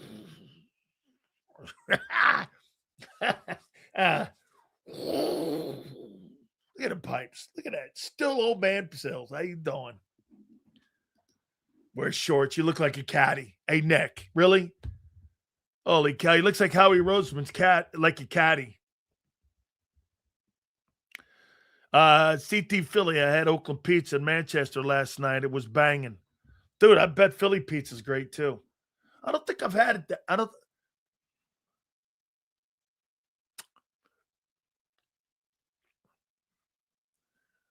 Man, that Colony Pizza's making my mouth water. That shit's great. Chicago's got great pizza too. Okay? You kidding me? How you doing, dude? Those are 605-pound bench pressing guns. Big Sills doesn't have arms. He has guns. The guns of Navarro. I work that way. I work up that way. Got to try it, bro. Absolutely. Reyes, I like, hey, can you imagine seeing Reyes in shorts? Like little pea shooters hanging out. It must look like one of them stick guys. Here's them Reyes in shorts. Ready? Let me draw this. So here's them Reyes in shorts.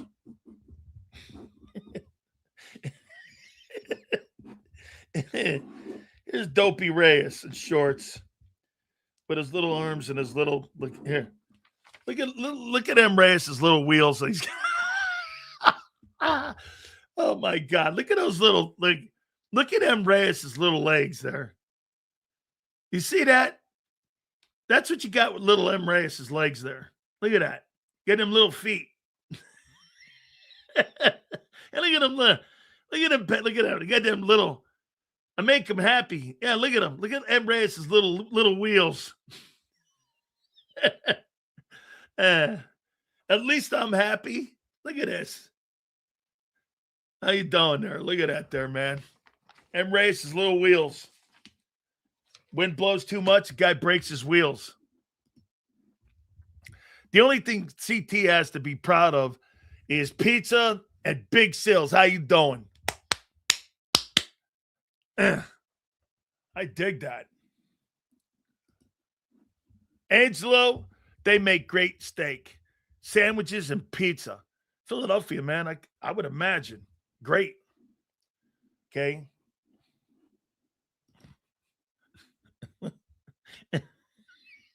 Yeah. Oh, wait a minute. Here, let me draw M. Reyes' calves. I got massive. I got 26-inch calves. Let me show M. Reyes' calves. Here's M. Reyes' calves. Watch this. There you go.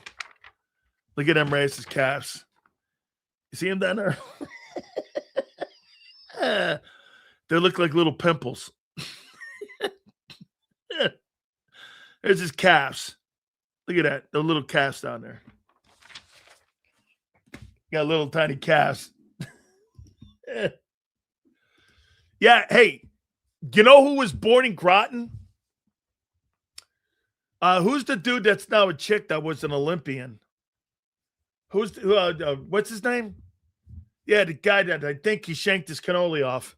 Bruce Jenner, I think, is from Groton, Connecticut. Okay? Yeah. I think he's from Groton.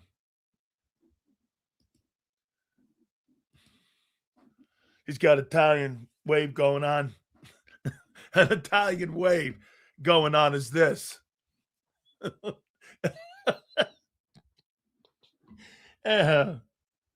Hartford Whalers, man, got to live through the Carolina hurricane with them dudes. Sills used to be the police artist for the town in Connecticut. He never caught anyone. Oh, you'd be surprised. Hey, Slagger, you'd be surprised, Junior. I could pick you out of a crowd. All 4'3" of you, 262 pounds. Done. 4'2", 362. Slagger. What, have you ever seen Slagger? Yeah, he's that short guy over there, but the guy's built more like a bowling ball. I did patrols out of Groton. There you go, Steve. It's all good, man. WWE is a CT product. No, yeah, right there in Stamford, Connecticut. Betty M. What's Grandpa's exit there? That's where I was raised. Right there where WWE was, man. Absolutely. Fabulous. And you'd see Hogan and all them dudes down there, I told you.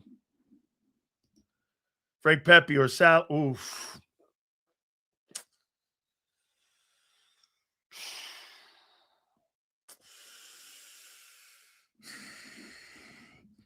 Four two 362. Must be Slagger you're talking.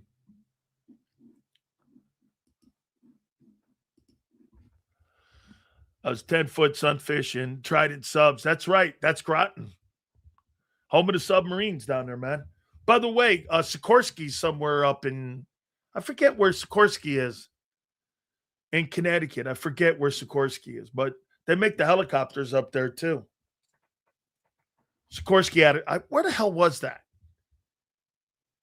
I forget where Sikorsky. I don't know if it's still there. I think so. Seals, can we get Benny Blades on the show when college football comes around? Absolutely. I'll show you a picture of Benny Blades. Here's Benny here. What a great player. I think he won the very first, that defensive back award. Here's Benny here. Benny Blades from Fort Lauderdale. What did he win? What award was that?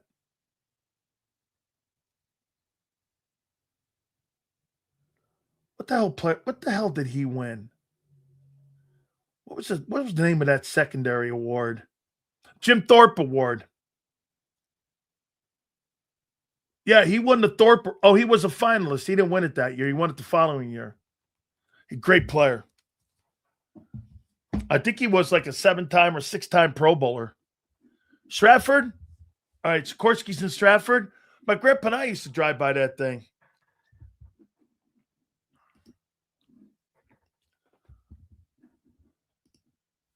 Seals, do you think Cleveland's proposal will get passed?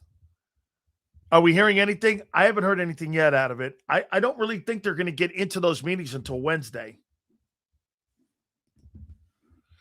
Seals, you plan on watching WrestleMania? When do we get more bone crusher stories? I'll tell you what, I should probably get Goldberg on again. No? I probably should get Goldberg on. Yeah, I text Bill 2 weeks ago. He had a flight to Boston for something. I told him I wanted to get him on this show to come on the program. So, Seals, that's how Great Adventures is.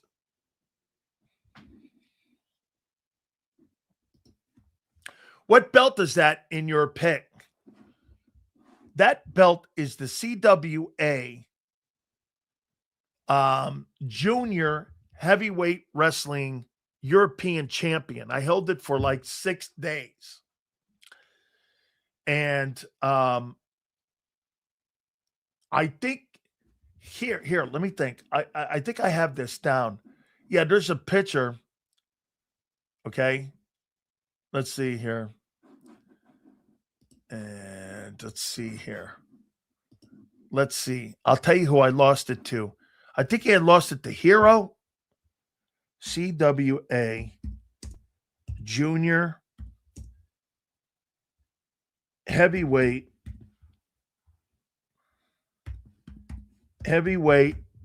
Wrestling Championship.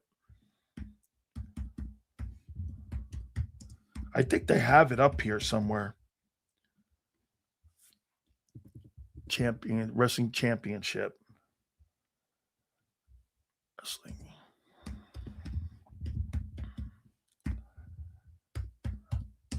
Wrestling Championship. Yeah, here it is. So let's see here.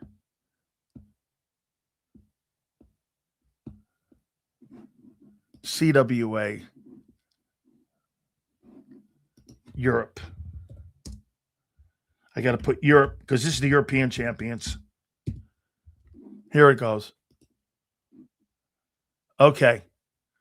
I was the first guy to win it. I held the title for 10 days in Graz, Austria. That's where my uncle was born. I got defeated by Lance Storm. If you Google it, you'll see it here. My reign was 1 day, and I lost it. And then these two guys, Hishiro Yamamoto and Lance Storm, these guys are good dudes, man. And I held it for 10 days. Clash of Champions is what it was, where I won that title. So I was a European junior wrestling heavyweight champion. Yeah, kind of like that. Yeah, Lance Storm beat me. Yep. Yeah, he beat me, and then I went to New Japan, and I wrestled for Antonio Inoki.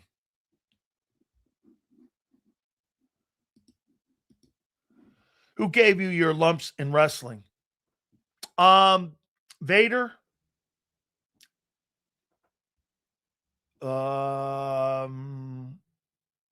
Razor Ramon. Road Warrior Hawk and Animal. Let's see. Ultimate Warrior was there. Those guys they were all in the gym with me. We were all coming up together. Thanks, bro. Yeah, I mean, I posted my contracts too that I got from Otto Wants. All my contracts I posted. I got that one. I got one from Japan, and I got my WCW. I got to post my WCW contract too. He was terrible. Scott Hall's a great dude, man. Great dude. I'll tell you this. Terry Funk will go down as one of the ultimate greatest workers of all time. He's really a great worker. You know how I met him? Me and my wife met him in Orlando, and we were working out at a gym. By the way, Razor Ramon was like the guy that got me into wrestling. So he called up Cowboy Bob Orton and at CNN, and Ted Turner owned a WCW, and he goes, "You should wrestle." I was benching 605. I was doing incredible. I was so powerful then. And Razor Ramon goes like this, dude, this guy's the strongest person. So they called me, and Cowboy Bob Orton called me. Then Ole Anderson called me. And they said, "Why don't you come up to CNN and come to the WCW studios and come to the offices?" So it was right there in the CNN building. So right there in Peachtree. So I go up. Sure enough, they fly me up there, plane ticket and all. I get in there, and Cowboy Bob Orton goes, "Hey, here's a 3-year contract for WCW." And I was like, "Okay." He goes, "I'm going to start you out at $1,000 a week. You can, and if you wrestle, I'll pay you $5,000 for the matches." And I said, "Okay." And I go, "How many times will I wrestle a week?" He goes, 3. I'm like, "I'll make $15,000 a week." He goes, "Yeah." You first got to go to the Power Shack or whatever the thing was called. And I'm like, "No problem." I never worked harder in my life. Dude, I never worked harder in my life. That was the hardest shit I ever done. I took more pain, more bumps, more bruises, more hits. And then what was really cool, Vader came down, and he heard about me on all my strength. He knew I played. Vader played for the Rams. And Vader came down, and he took me out to dinner. We became great friends. His name is Leon White. And Leon played at Colorado. And he played back in the day during the Big 8 days. And so we started forging up a relationship. And I go, "How did you become Vader?" And he goes, "Man, I was a total bomb. In America, he was just a total bomb. Power plant. That's it, Jason. That's where I learned how to wrestle. And he was a bomb. He goes to Japan. Antonio Inoki puts that thing on his head. Changed overnight. Changed the whole entire gimmick. And he became Big Van Vader. Overnight. He became, like, Japanese loved him. Same thing with the Road Warriors. They were terrible. They were going nowhere. So Ole Anderson, if you noticed, the shoulder pads, okay, the shoulder pads were like, they were like red. Well, they had an old pair of Georgia shoulder pads. And Ole Anderson threw the shoulder pads on these guys because both played football at Minnesota. They both played at the University of Minnesota. And if you look at my Twitter account, rest in peace, but Animal still follows me, and I know his dad, or I knew his son, James Laurinaitis. You know, the kid that played for the Rams? He and I are great friends. I think he's a linebacker coach at Ohio State now. Anyway, and his dad and I were friends, big-time friends. So when I got over to Europe, I lived in Europe for a year. And we got over there. I was there. I was probably I lived there for about a year. And I lived in like Vienna. I lived in Austria. I lived in Germany. We went around to like a lot of the countries in there, going back and forth. It was a lot of hard work, man. I made probably about 1,400 base and probably like $8,000 other than that with the wrestling matches. It was a lot of hard work, man. That shit was hard work. Whew. Kevin Cash, we tell you Kevin Cash story. So I go to Daytona. This is years after I'm in broadcasting after that. And so Kevin Cash calls me. Crawford Kirk calls me, former Cowboy. And he and I have been friends a long time. I played against him when he was at Florida and all this. So Kevin Cash, I told some of you guys this story. And so we go over to Daytona. Kevin Cash is like 6'10". He is enormous. So he got so effed up. I mean, we're at a bikini bar. I mean, drunk as you could. I mean, wow, this guy's 6'10". And I'm laughing my ass off. He goes to the bathroom. Bro, he does a face plant like right on the sink. He breaks the sink in half. The water starts shooting everywhere. We're in the crapper. And he's in there on his back. This 6'10" guy's on the crapper floor. So me, Crawford, and who was else there with us? I think it was Scott Hall. And we picked him up. We got him out of there. We got into the limo. These guys got a limo. This guy had a knot on his forehead. He broke that sink, that porcelain sink, with his forehead. I'm laughing so hard. I'm pissing myself. I couldn't believe how, boom, he fell like a building. And I just started, everyone went, oh my God. I just started laughing. Hilarious. And we picked this guy up. I don't think he woke up for 2 days. And he had to wrestle, I think, in Athens, Georgia, the next night. And I think we got his ass up there somehow. And we all got in the ring in Athens. Athens used to be kind of like the rehearsal for the Atlanta. When you went up, I wrestled in Atlanta a couple times. And so when you went up there, you kind of got around, you tried all your stuff out in Athens. Steve, by the way, Mongoose was wrestling at that time a little bit too. McMichael, he started wrestling too. And I really liked him a lot. McMichael is a great football player and just a fun dude to be around, man. So the Cleveland Browns have withdrawn their rule proposal to allow NFL teams to trade draft pick 5 years in the future instead, according to the NFL Network. Okay?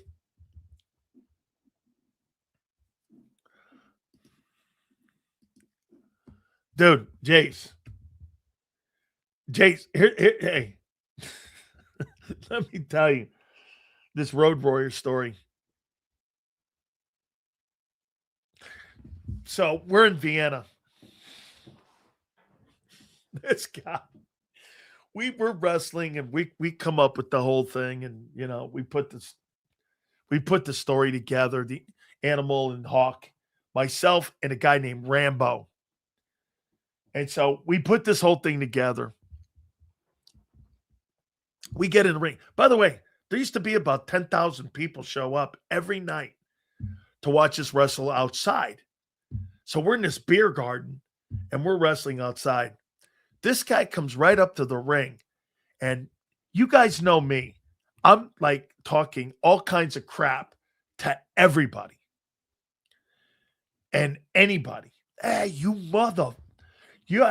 I'm going to kill you and your family. I'm going to jump off the top rope. I'm going to hit you in the head with all this. This guy comes to the ring.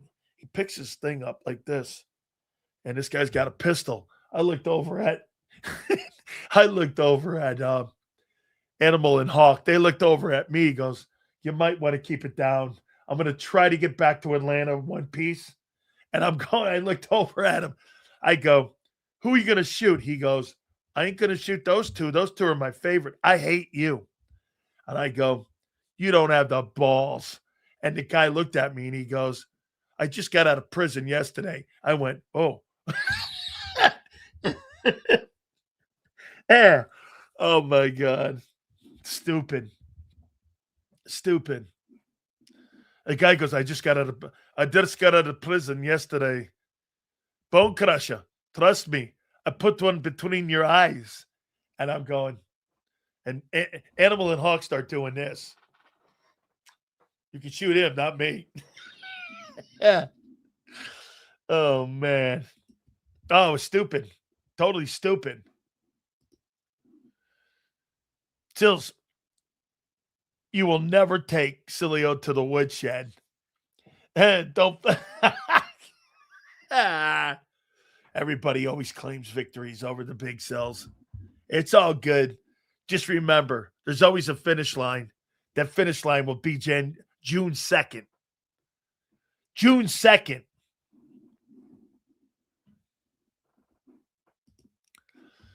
Sills, any Ultimate Warrior stories? The guy was built like a superhero, and that guy could not wrestle to save his life. He was terrible. Holy cow. Nobody wanted to work with him. He was too stiff. He was terrible. The guy hurt people. He did. He just was too stiff. Okay?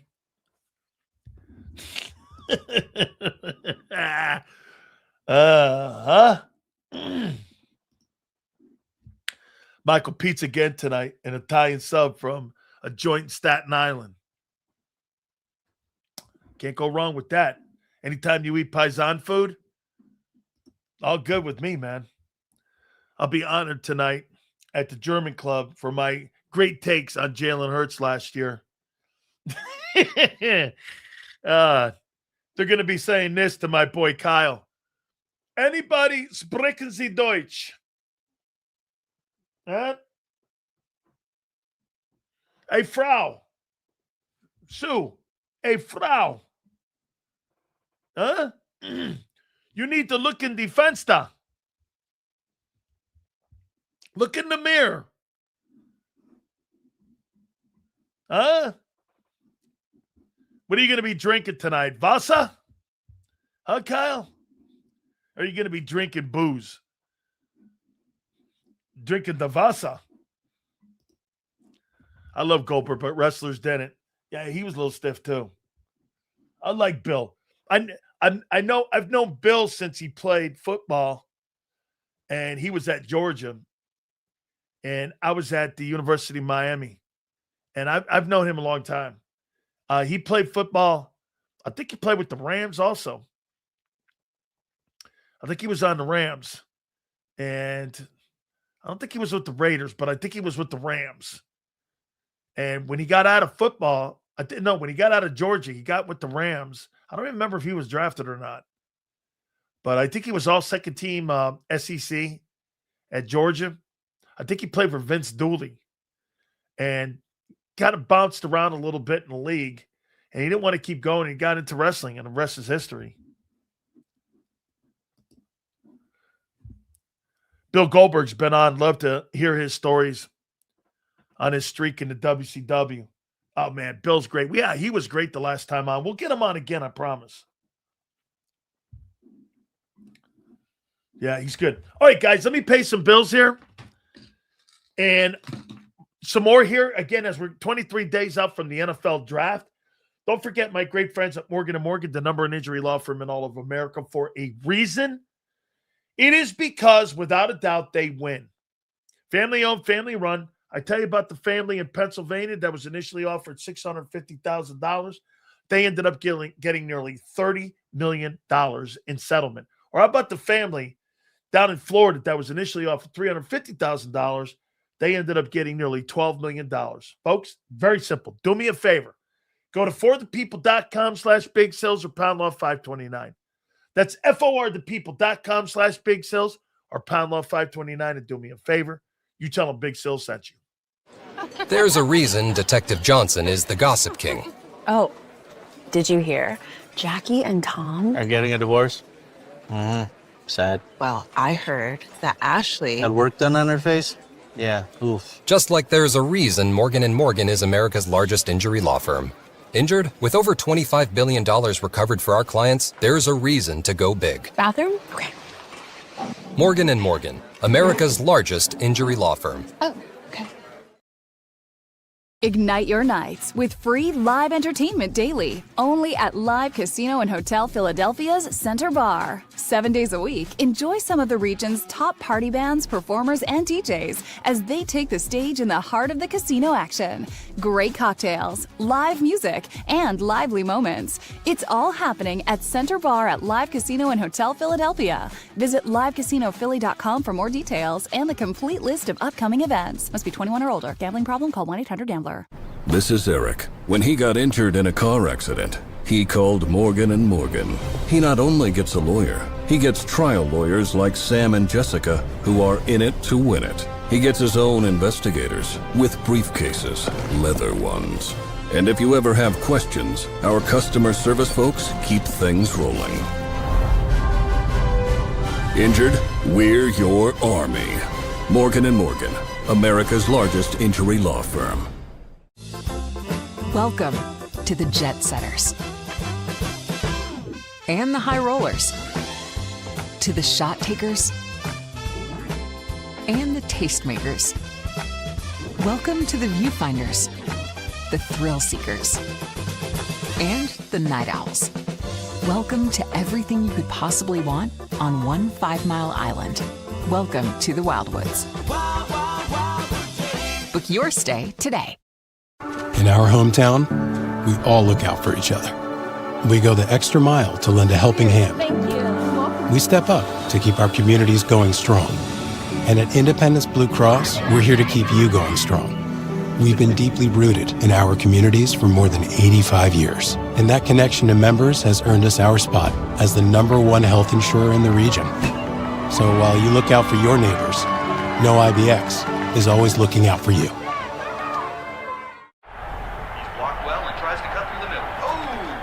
Your gut says Miami is going to win, and you should take the over. Your gut also said your NFT selfies would only go up in value. They didn't. But your head is on Sports Grid and knows the QB is in concussion protocol. The backup has a 45 QBR against the zone coverage. The New York D has the most sacks in the league. So yeah, trust your head. It's smarter to be on Sports Grid. EAGLES. Eagles.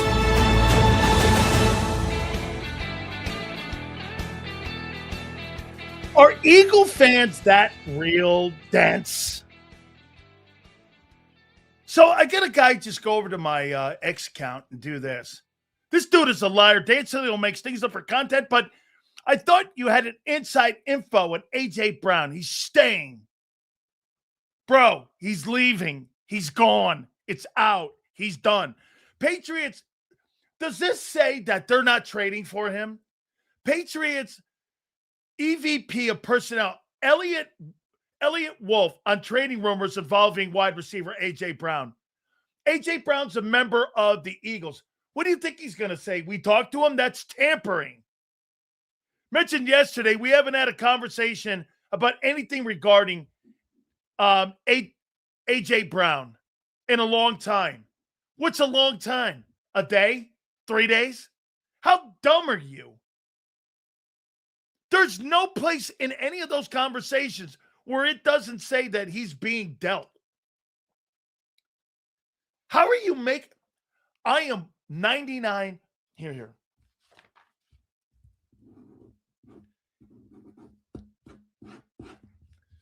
99.9% convinced he's being dealt.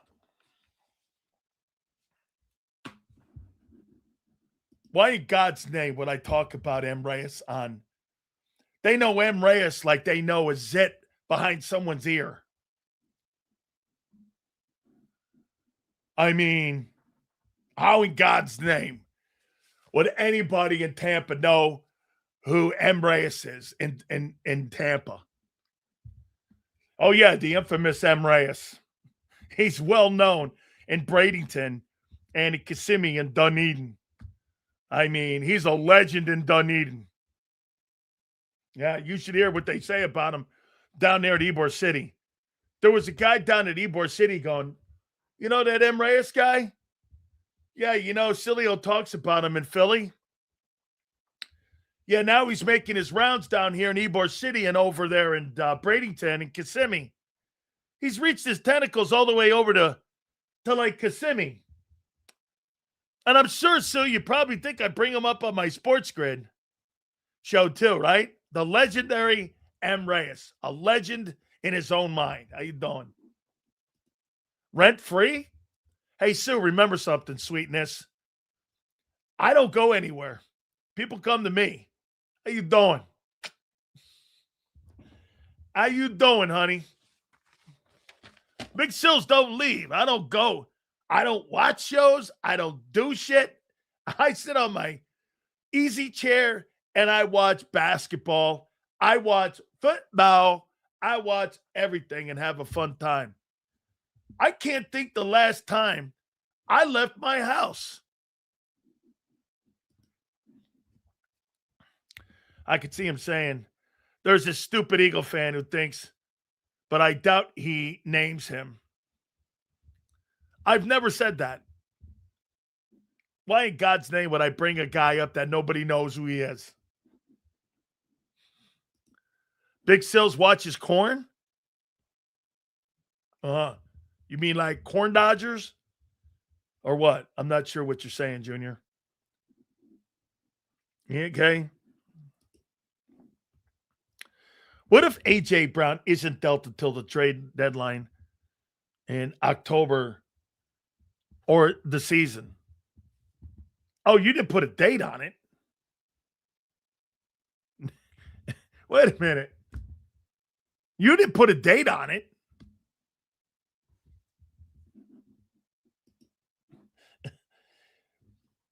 You didn't put a date on it.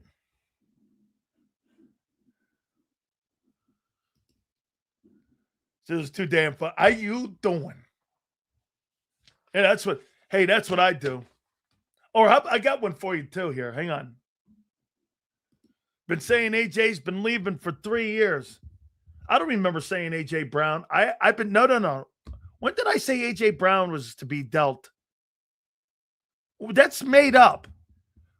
So I said AJ Brown was to be dealt? When was that? What was the context of it? So like when AJ Brown, they won the Super Bowl, that was when I probably started it because he was useless in the offense. Okay, what was the context? I said it. What was the context? And what year did I say this? Like, what year outside of this past season? Or actually, what was it? After the 23 season. Oh, I said after the 2023 season, and then they acquired Saquon Barkley in 24. That's when I started it? Yeah, I believe that. Because he became a non-factor in the offense. Because he would be disgruntled because Barkley was brought in. That sounds right. Not the 23 season. I never said that during that. At the end of it, I agree with you, Sue. After the 2023 year. You're right. That's when I said it. Absolutely. That's right. After the 23 season. That's right. You're dead right. Because when they brought Barkley in, so you're saying when he didn't make it to the playoff game against the Buccaneers, because they only played one, and that's when they got beat, and he didn't show. That's when it began. And then in the 24 offseason, they brought Barkley in. That sounds right. I'll go there with you. Okay, yes. Completely true. Yes. The playoff game, and then when they went into the offseason and they got Barkley. Yes, I agree. From 24 on, you're dead right. 24 offseason, no question. Because the offensive passing game was dog shit in 24, even during your Super Bowl run. Then it turned into dog shit in 25. And A.J. Brown, well, Sue, I'll ask you this. How's A.J. acted since the 2024 offseason? How do you think he's acted?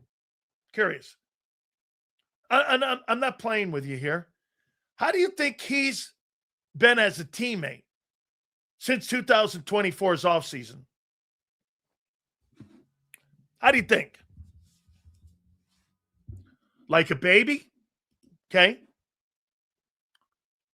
How do you think so? He's been since 24 when they acquired Barkley. And the shittiest passing game in pro football, they were the fourth worst. 28, 29, 30, 31, 32. They didn't win it because of the quarterback. They won it because of the run back. Okay, so he's been annoying as hell. Well, yeah, because he wants out. He's wanted out for over a year. Yeah. Cancer. Yeah. Okay. That's exactly when I started it. She's dead right. The playoff game at Tampa, then they went into the offseason, and when they acquired Barkley and they went through Barkley and stopped throwing the football, A.J. Brown became disenchanted with the offense. Started reading books on the sideline, wasn't part of the offensive approach any longer. 25, it became even worse. And here we are. Yeah, that sounds right. Yeah, I'll go along with that. I completely agree. Yes. I wouldn't fucking say 3 years. But okay. Excuse me, Betty. Passing game has been getting worse. That's right. Once you took the RPO out, the quarterback is not very good. Even after they won the Super Bowl, he didn't seem happy. The only reason, Sue, he didn't act like a jerk after the Super Bowl is because they did win it. Sue, I promise you this. AJ would have been gone sooner if they didn't win that Super Bowl in 24. I don't know why you're fighting for a guy that doesn't want to be here anymore.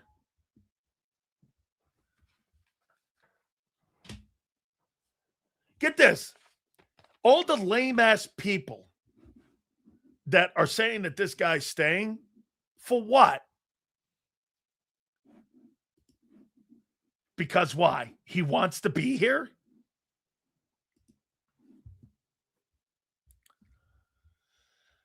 Okay. The 24 offseason. 25 is 2 years. He did one game in the postseason. That's when I said it after the Tampa game.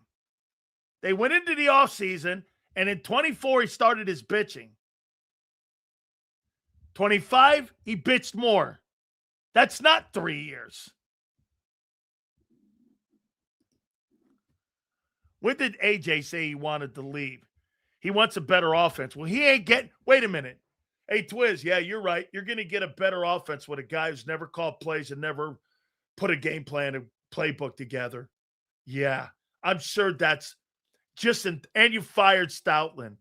I'm sure that's enticing to him. Hey, let me hire. You know what I'm going to keep AJ? Listen to Twiz. You know I'm going to keep AJ? I'm going to hire the least qualified OC I can to get the ball in his hands because I have this wisdom that was given to me by Sean McVay that I'm going to have this wisdom that I'm going to get the ball in his hands because I think the quarterback can get the ball in his hands. Yeah, okay. Dude, that's a prayer and a hope. AJ's the worst kind of negative because he doesn't have the balls to come out and say it. No, they're telling him not to say it. That's what they're doing. They don't hurt your market value. By the way, the Patriots never said they weren't interested in trading for him. And the Eagles never said they weren't trading for him. Like, in any of those stupid comments, not all of you, 90% of you are smart as hell. Some of you are just dumb. Can't see the writing on the wall. Damn. AJ's a great wide receiver. Hate to see him leave. He just seems to be disconnected with them. Yeah, that's a great take there, Sue. Hey, Sue, you think he looks like he's a great teammate right now?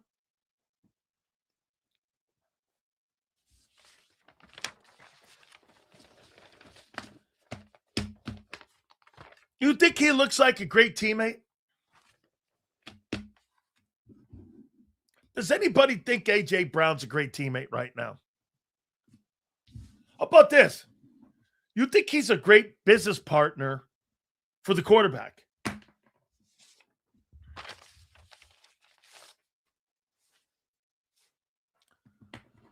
Does anybody think that guy is a good teammate for Jalen?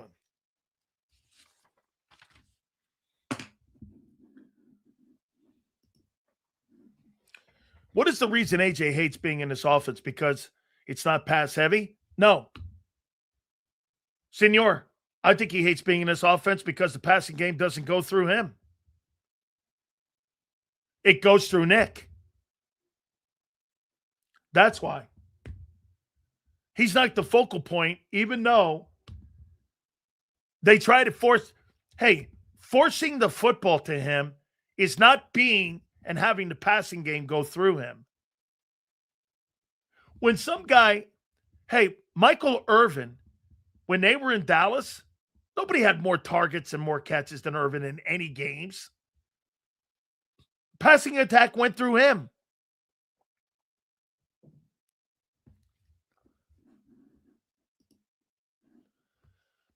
I think AJ is selfish, but I also think,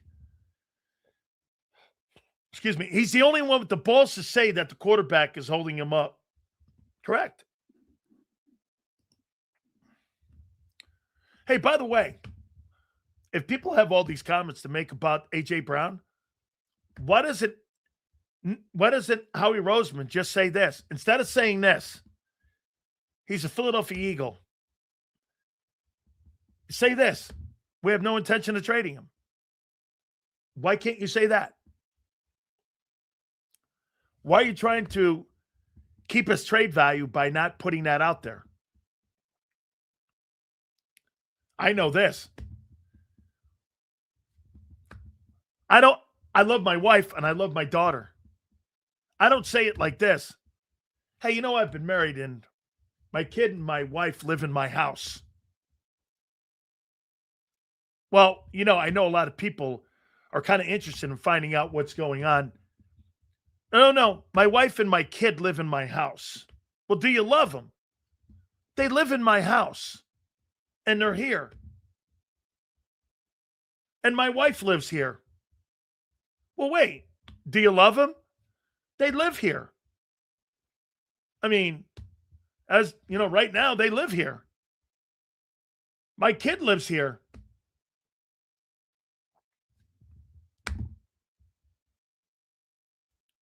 I mean, if I want somebody and I love somebody enough, all I do is this. They're not going anywhere, dude.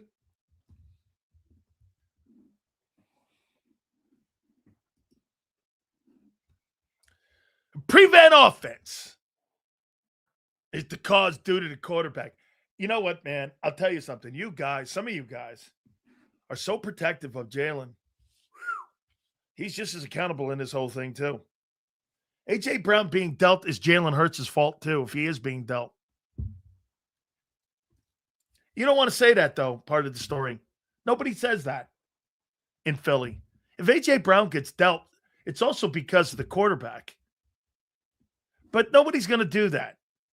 Nobody's going to go down that lane. If you look, how about this? I'll make this point to you.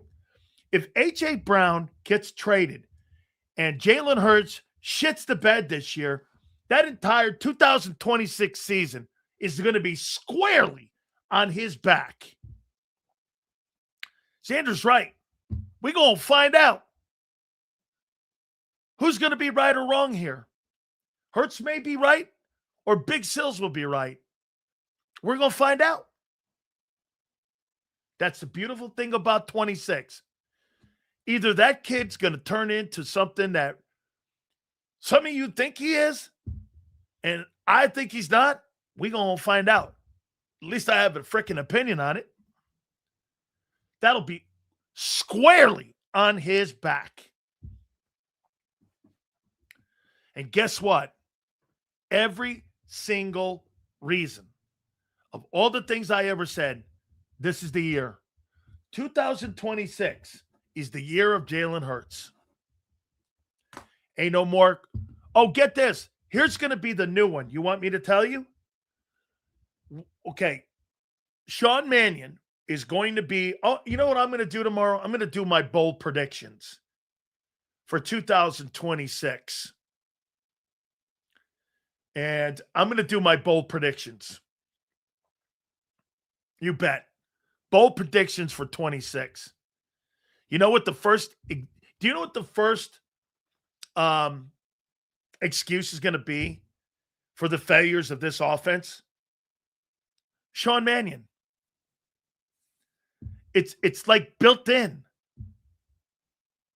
It's built in. If there's success, Hurts and Nick will get credit.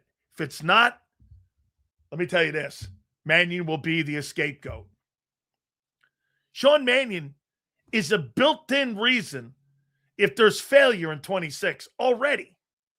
Because if you hired a guy like Mike McDaniels and you failed, that's not going to be on McDaniels.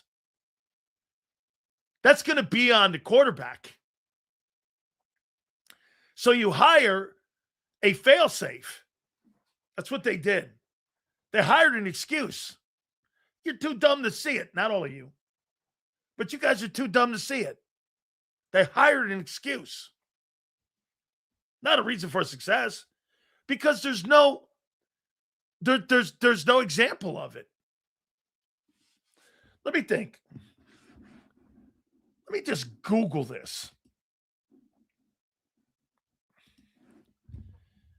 As a first year play caller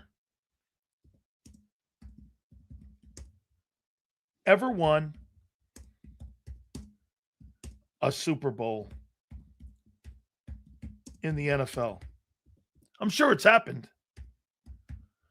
As a first-year play caller ever won a Super Bowl in the NFL. Okay. List.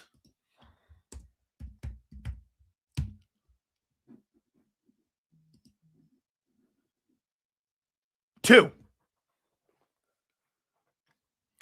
Don McCaffrey, Baltimore Colts, 1970, and George Seifert with the 49ers. Defense. And McCaffrey was a first-year head coach. And Seifert was a coach who took over for Bill Walsh. Let me see here.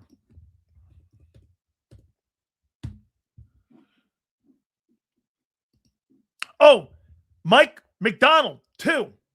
But he's a defensive guy. The play caller was Clint Kubiak. Let's see here. Has a first-year play caller ever won a Super Bowl in the NFL? No rookie quarterback has started a Super Bowl and won. Let's see here. First-year play callers. Let's see here. Let's go first-year offensive coordinator. I'm sure that number's higher.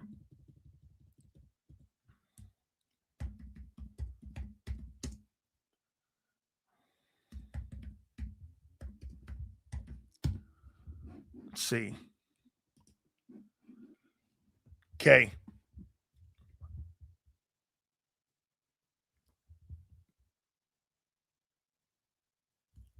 Two, Josh McDaniels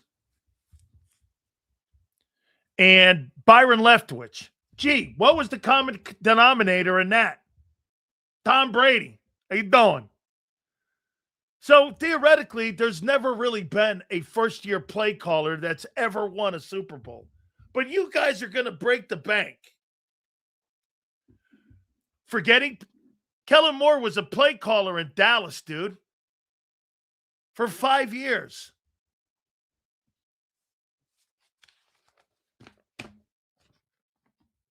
He was a first-year play caller. Where? Where was that? Mannion will get the... Okay. Yeah, I'm not forgetting Kellen Moore. Kellen Moore was a play caller, like I said. Okay. What does that have to do with anything, guy? So what? I mean, he's a former player. Hey, I mean, that's going to make it so that, he's going to be a good play caller because he's a former player. Then you should have hired Byron Leftwich. Third string quarterback. He says it's because he's a former player. He's the third string quarterback.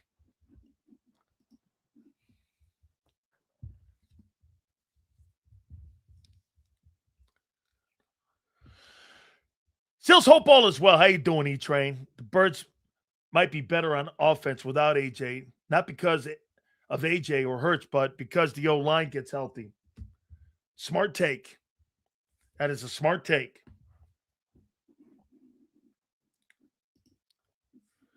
That's a good call.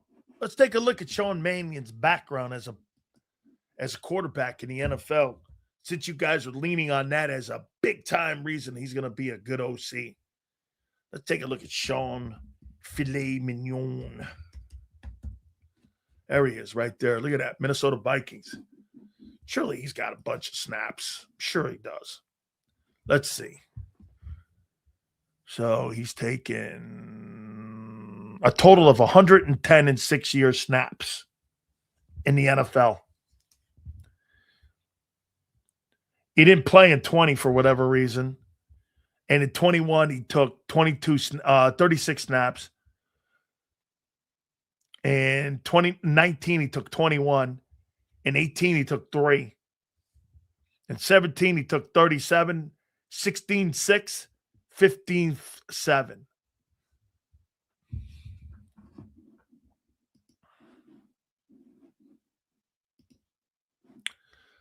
Backup quarterbacks are usually good coaches. Yeah, I agree. I mean, Doug Peterson and Frank Reich, absolutely.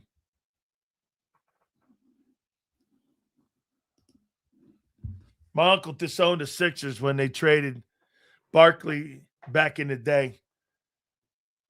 that was it for me as a Sixer fan. Do you see Joel Embiid this past weekend flopping around on the floor? Like a sniper shot him from the upper deck? Whew. That guy is he just doesn't want to play. He's collecting his money. He don't care anymore. He don't give a shit any longer about playing basketball. He just doesn't care. I mean, that guy does not care anymore. Like a sniper shot him. Do you see he's like on the floor rolling around? You're like, nobody hit you, guy. Hey, explain this to me too. Get this. America has spoken. America loves the NCAA. 10 million people are watching the NCAA games per game, and nobody's watching the NBA. And you got to coax players to play 65 games or more in a year to coax them in to try to win an award. It's not that they hate the NBA. Or excuse me, it's not that they hate basketball. They hate the dudes in the NBA. Everybody's watching the NCAA. Everybody's watching the tournament. People don't hate hoop. They hate the NBA players. I mean, what else is there to say? Right? All right. Great friends at Morgan & Morgan, the number one injury law firm in all of America for a reason. Guys, do me a favor. Please check out our great friends. This will be the easiest decision you ever make in your life. Go to forthepeople.com/big sales or pound love 529. That's forthepeople.com/big sales or pound love 529. And do me a favor. Make sure you tell them Big Sil sent you. There's a reason Detective Johnson is the gossip king. Oh, did you hear? Jackie and Tom are getting a divorce? Sad. Well, I heard that Ashley had work done on her face? Yeah, oof. Just like there's a reason Morgan & Morgan is America's largest injury law firm. Injured? With over $25 billion recovered for our clients, there's a reason to go big. Bathroom? Okay. Morgan & Morgan, America's largest injury law firm. Oh, okay. Ignite your nights with free live entertainment daily, only at Live Casino and Hotel Philadelphia's Center Bar. 7 days a week, enjoy some of the region's top party bands, performers, and DJs as they take the stage in the heart of the casino action. Great cocktails, live music, and lively moments. It's all happening at Center Bar at Live Casino and Hotel Philadelphia. Visit livecasinophilly.com for more details and the complete list of upcoming events. Must be 21 or older. Gambling problem? Call 1-800-GAMBLER. This is Eric. When he got injured in a car accident, he called Morgan & Morgan. He not only gets a lawyer, he gets trial lawyers like Sam and Jessica who are in it to win it. He gets his own investigators with briefcases, leather ones. And if you ever have questions, our customer service folks keep things rolling. Injured? We're your army. Morgan & Morgan, America's largest injury law firm. Welcome to the Jet Setters and the High Rollers, to the Shot Takers and the Tastemakers. Welcome to the Viewfinders, the Thrill Seekers, and the Night Owls. Welcome to everything you could possibly want on one 5-mile island. Welcome to the Wildwoods. Book your stay today. In our hometown, we all look out for each other. We go the extra mile to lend a helping hand. We step up to keep our communities going strong. And at Independence Blue Cross, we're here to keep you going strong. We've been deeply rooted in our communities for more than 85 years. And that connection to members has earned us our spot as the #1 health insurer in the region. So while you look out for your neighbors, know IBX is always looking out for you.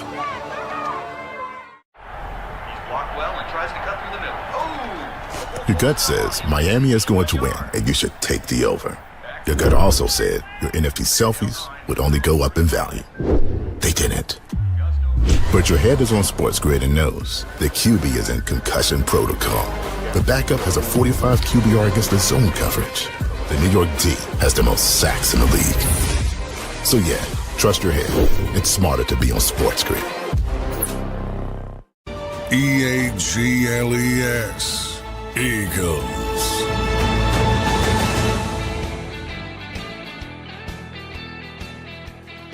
Guys, I appreciate you very much. Going to try to get Coach Jason Brown on tomorrow. See if we could talk some ball with him. Appreciate you very much. Please hit that like button. And we will see you 2 to 6, and we'll see you on the flip side.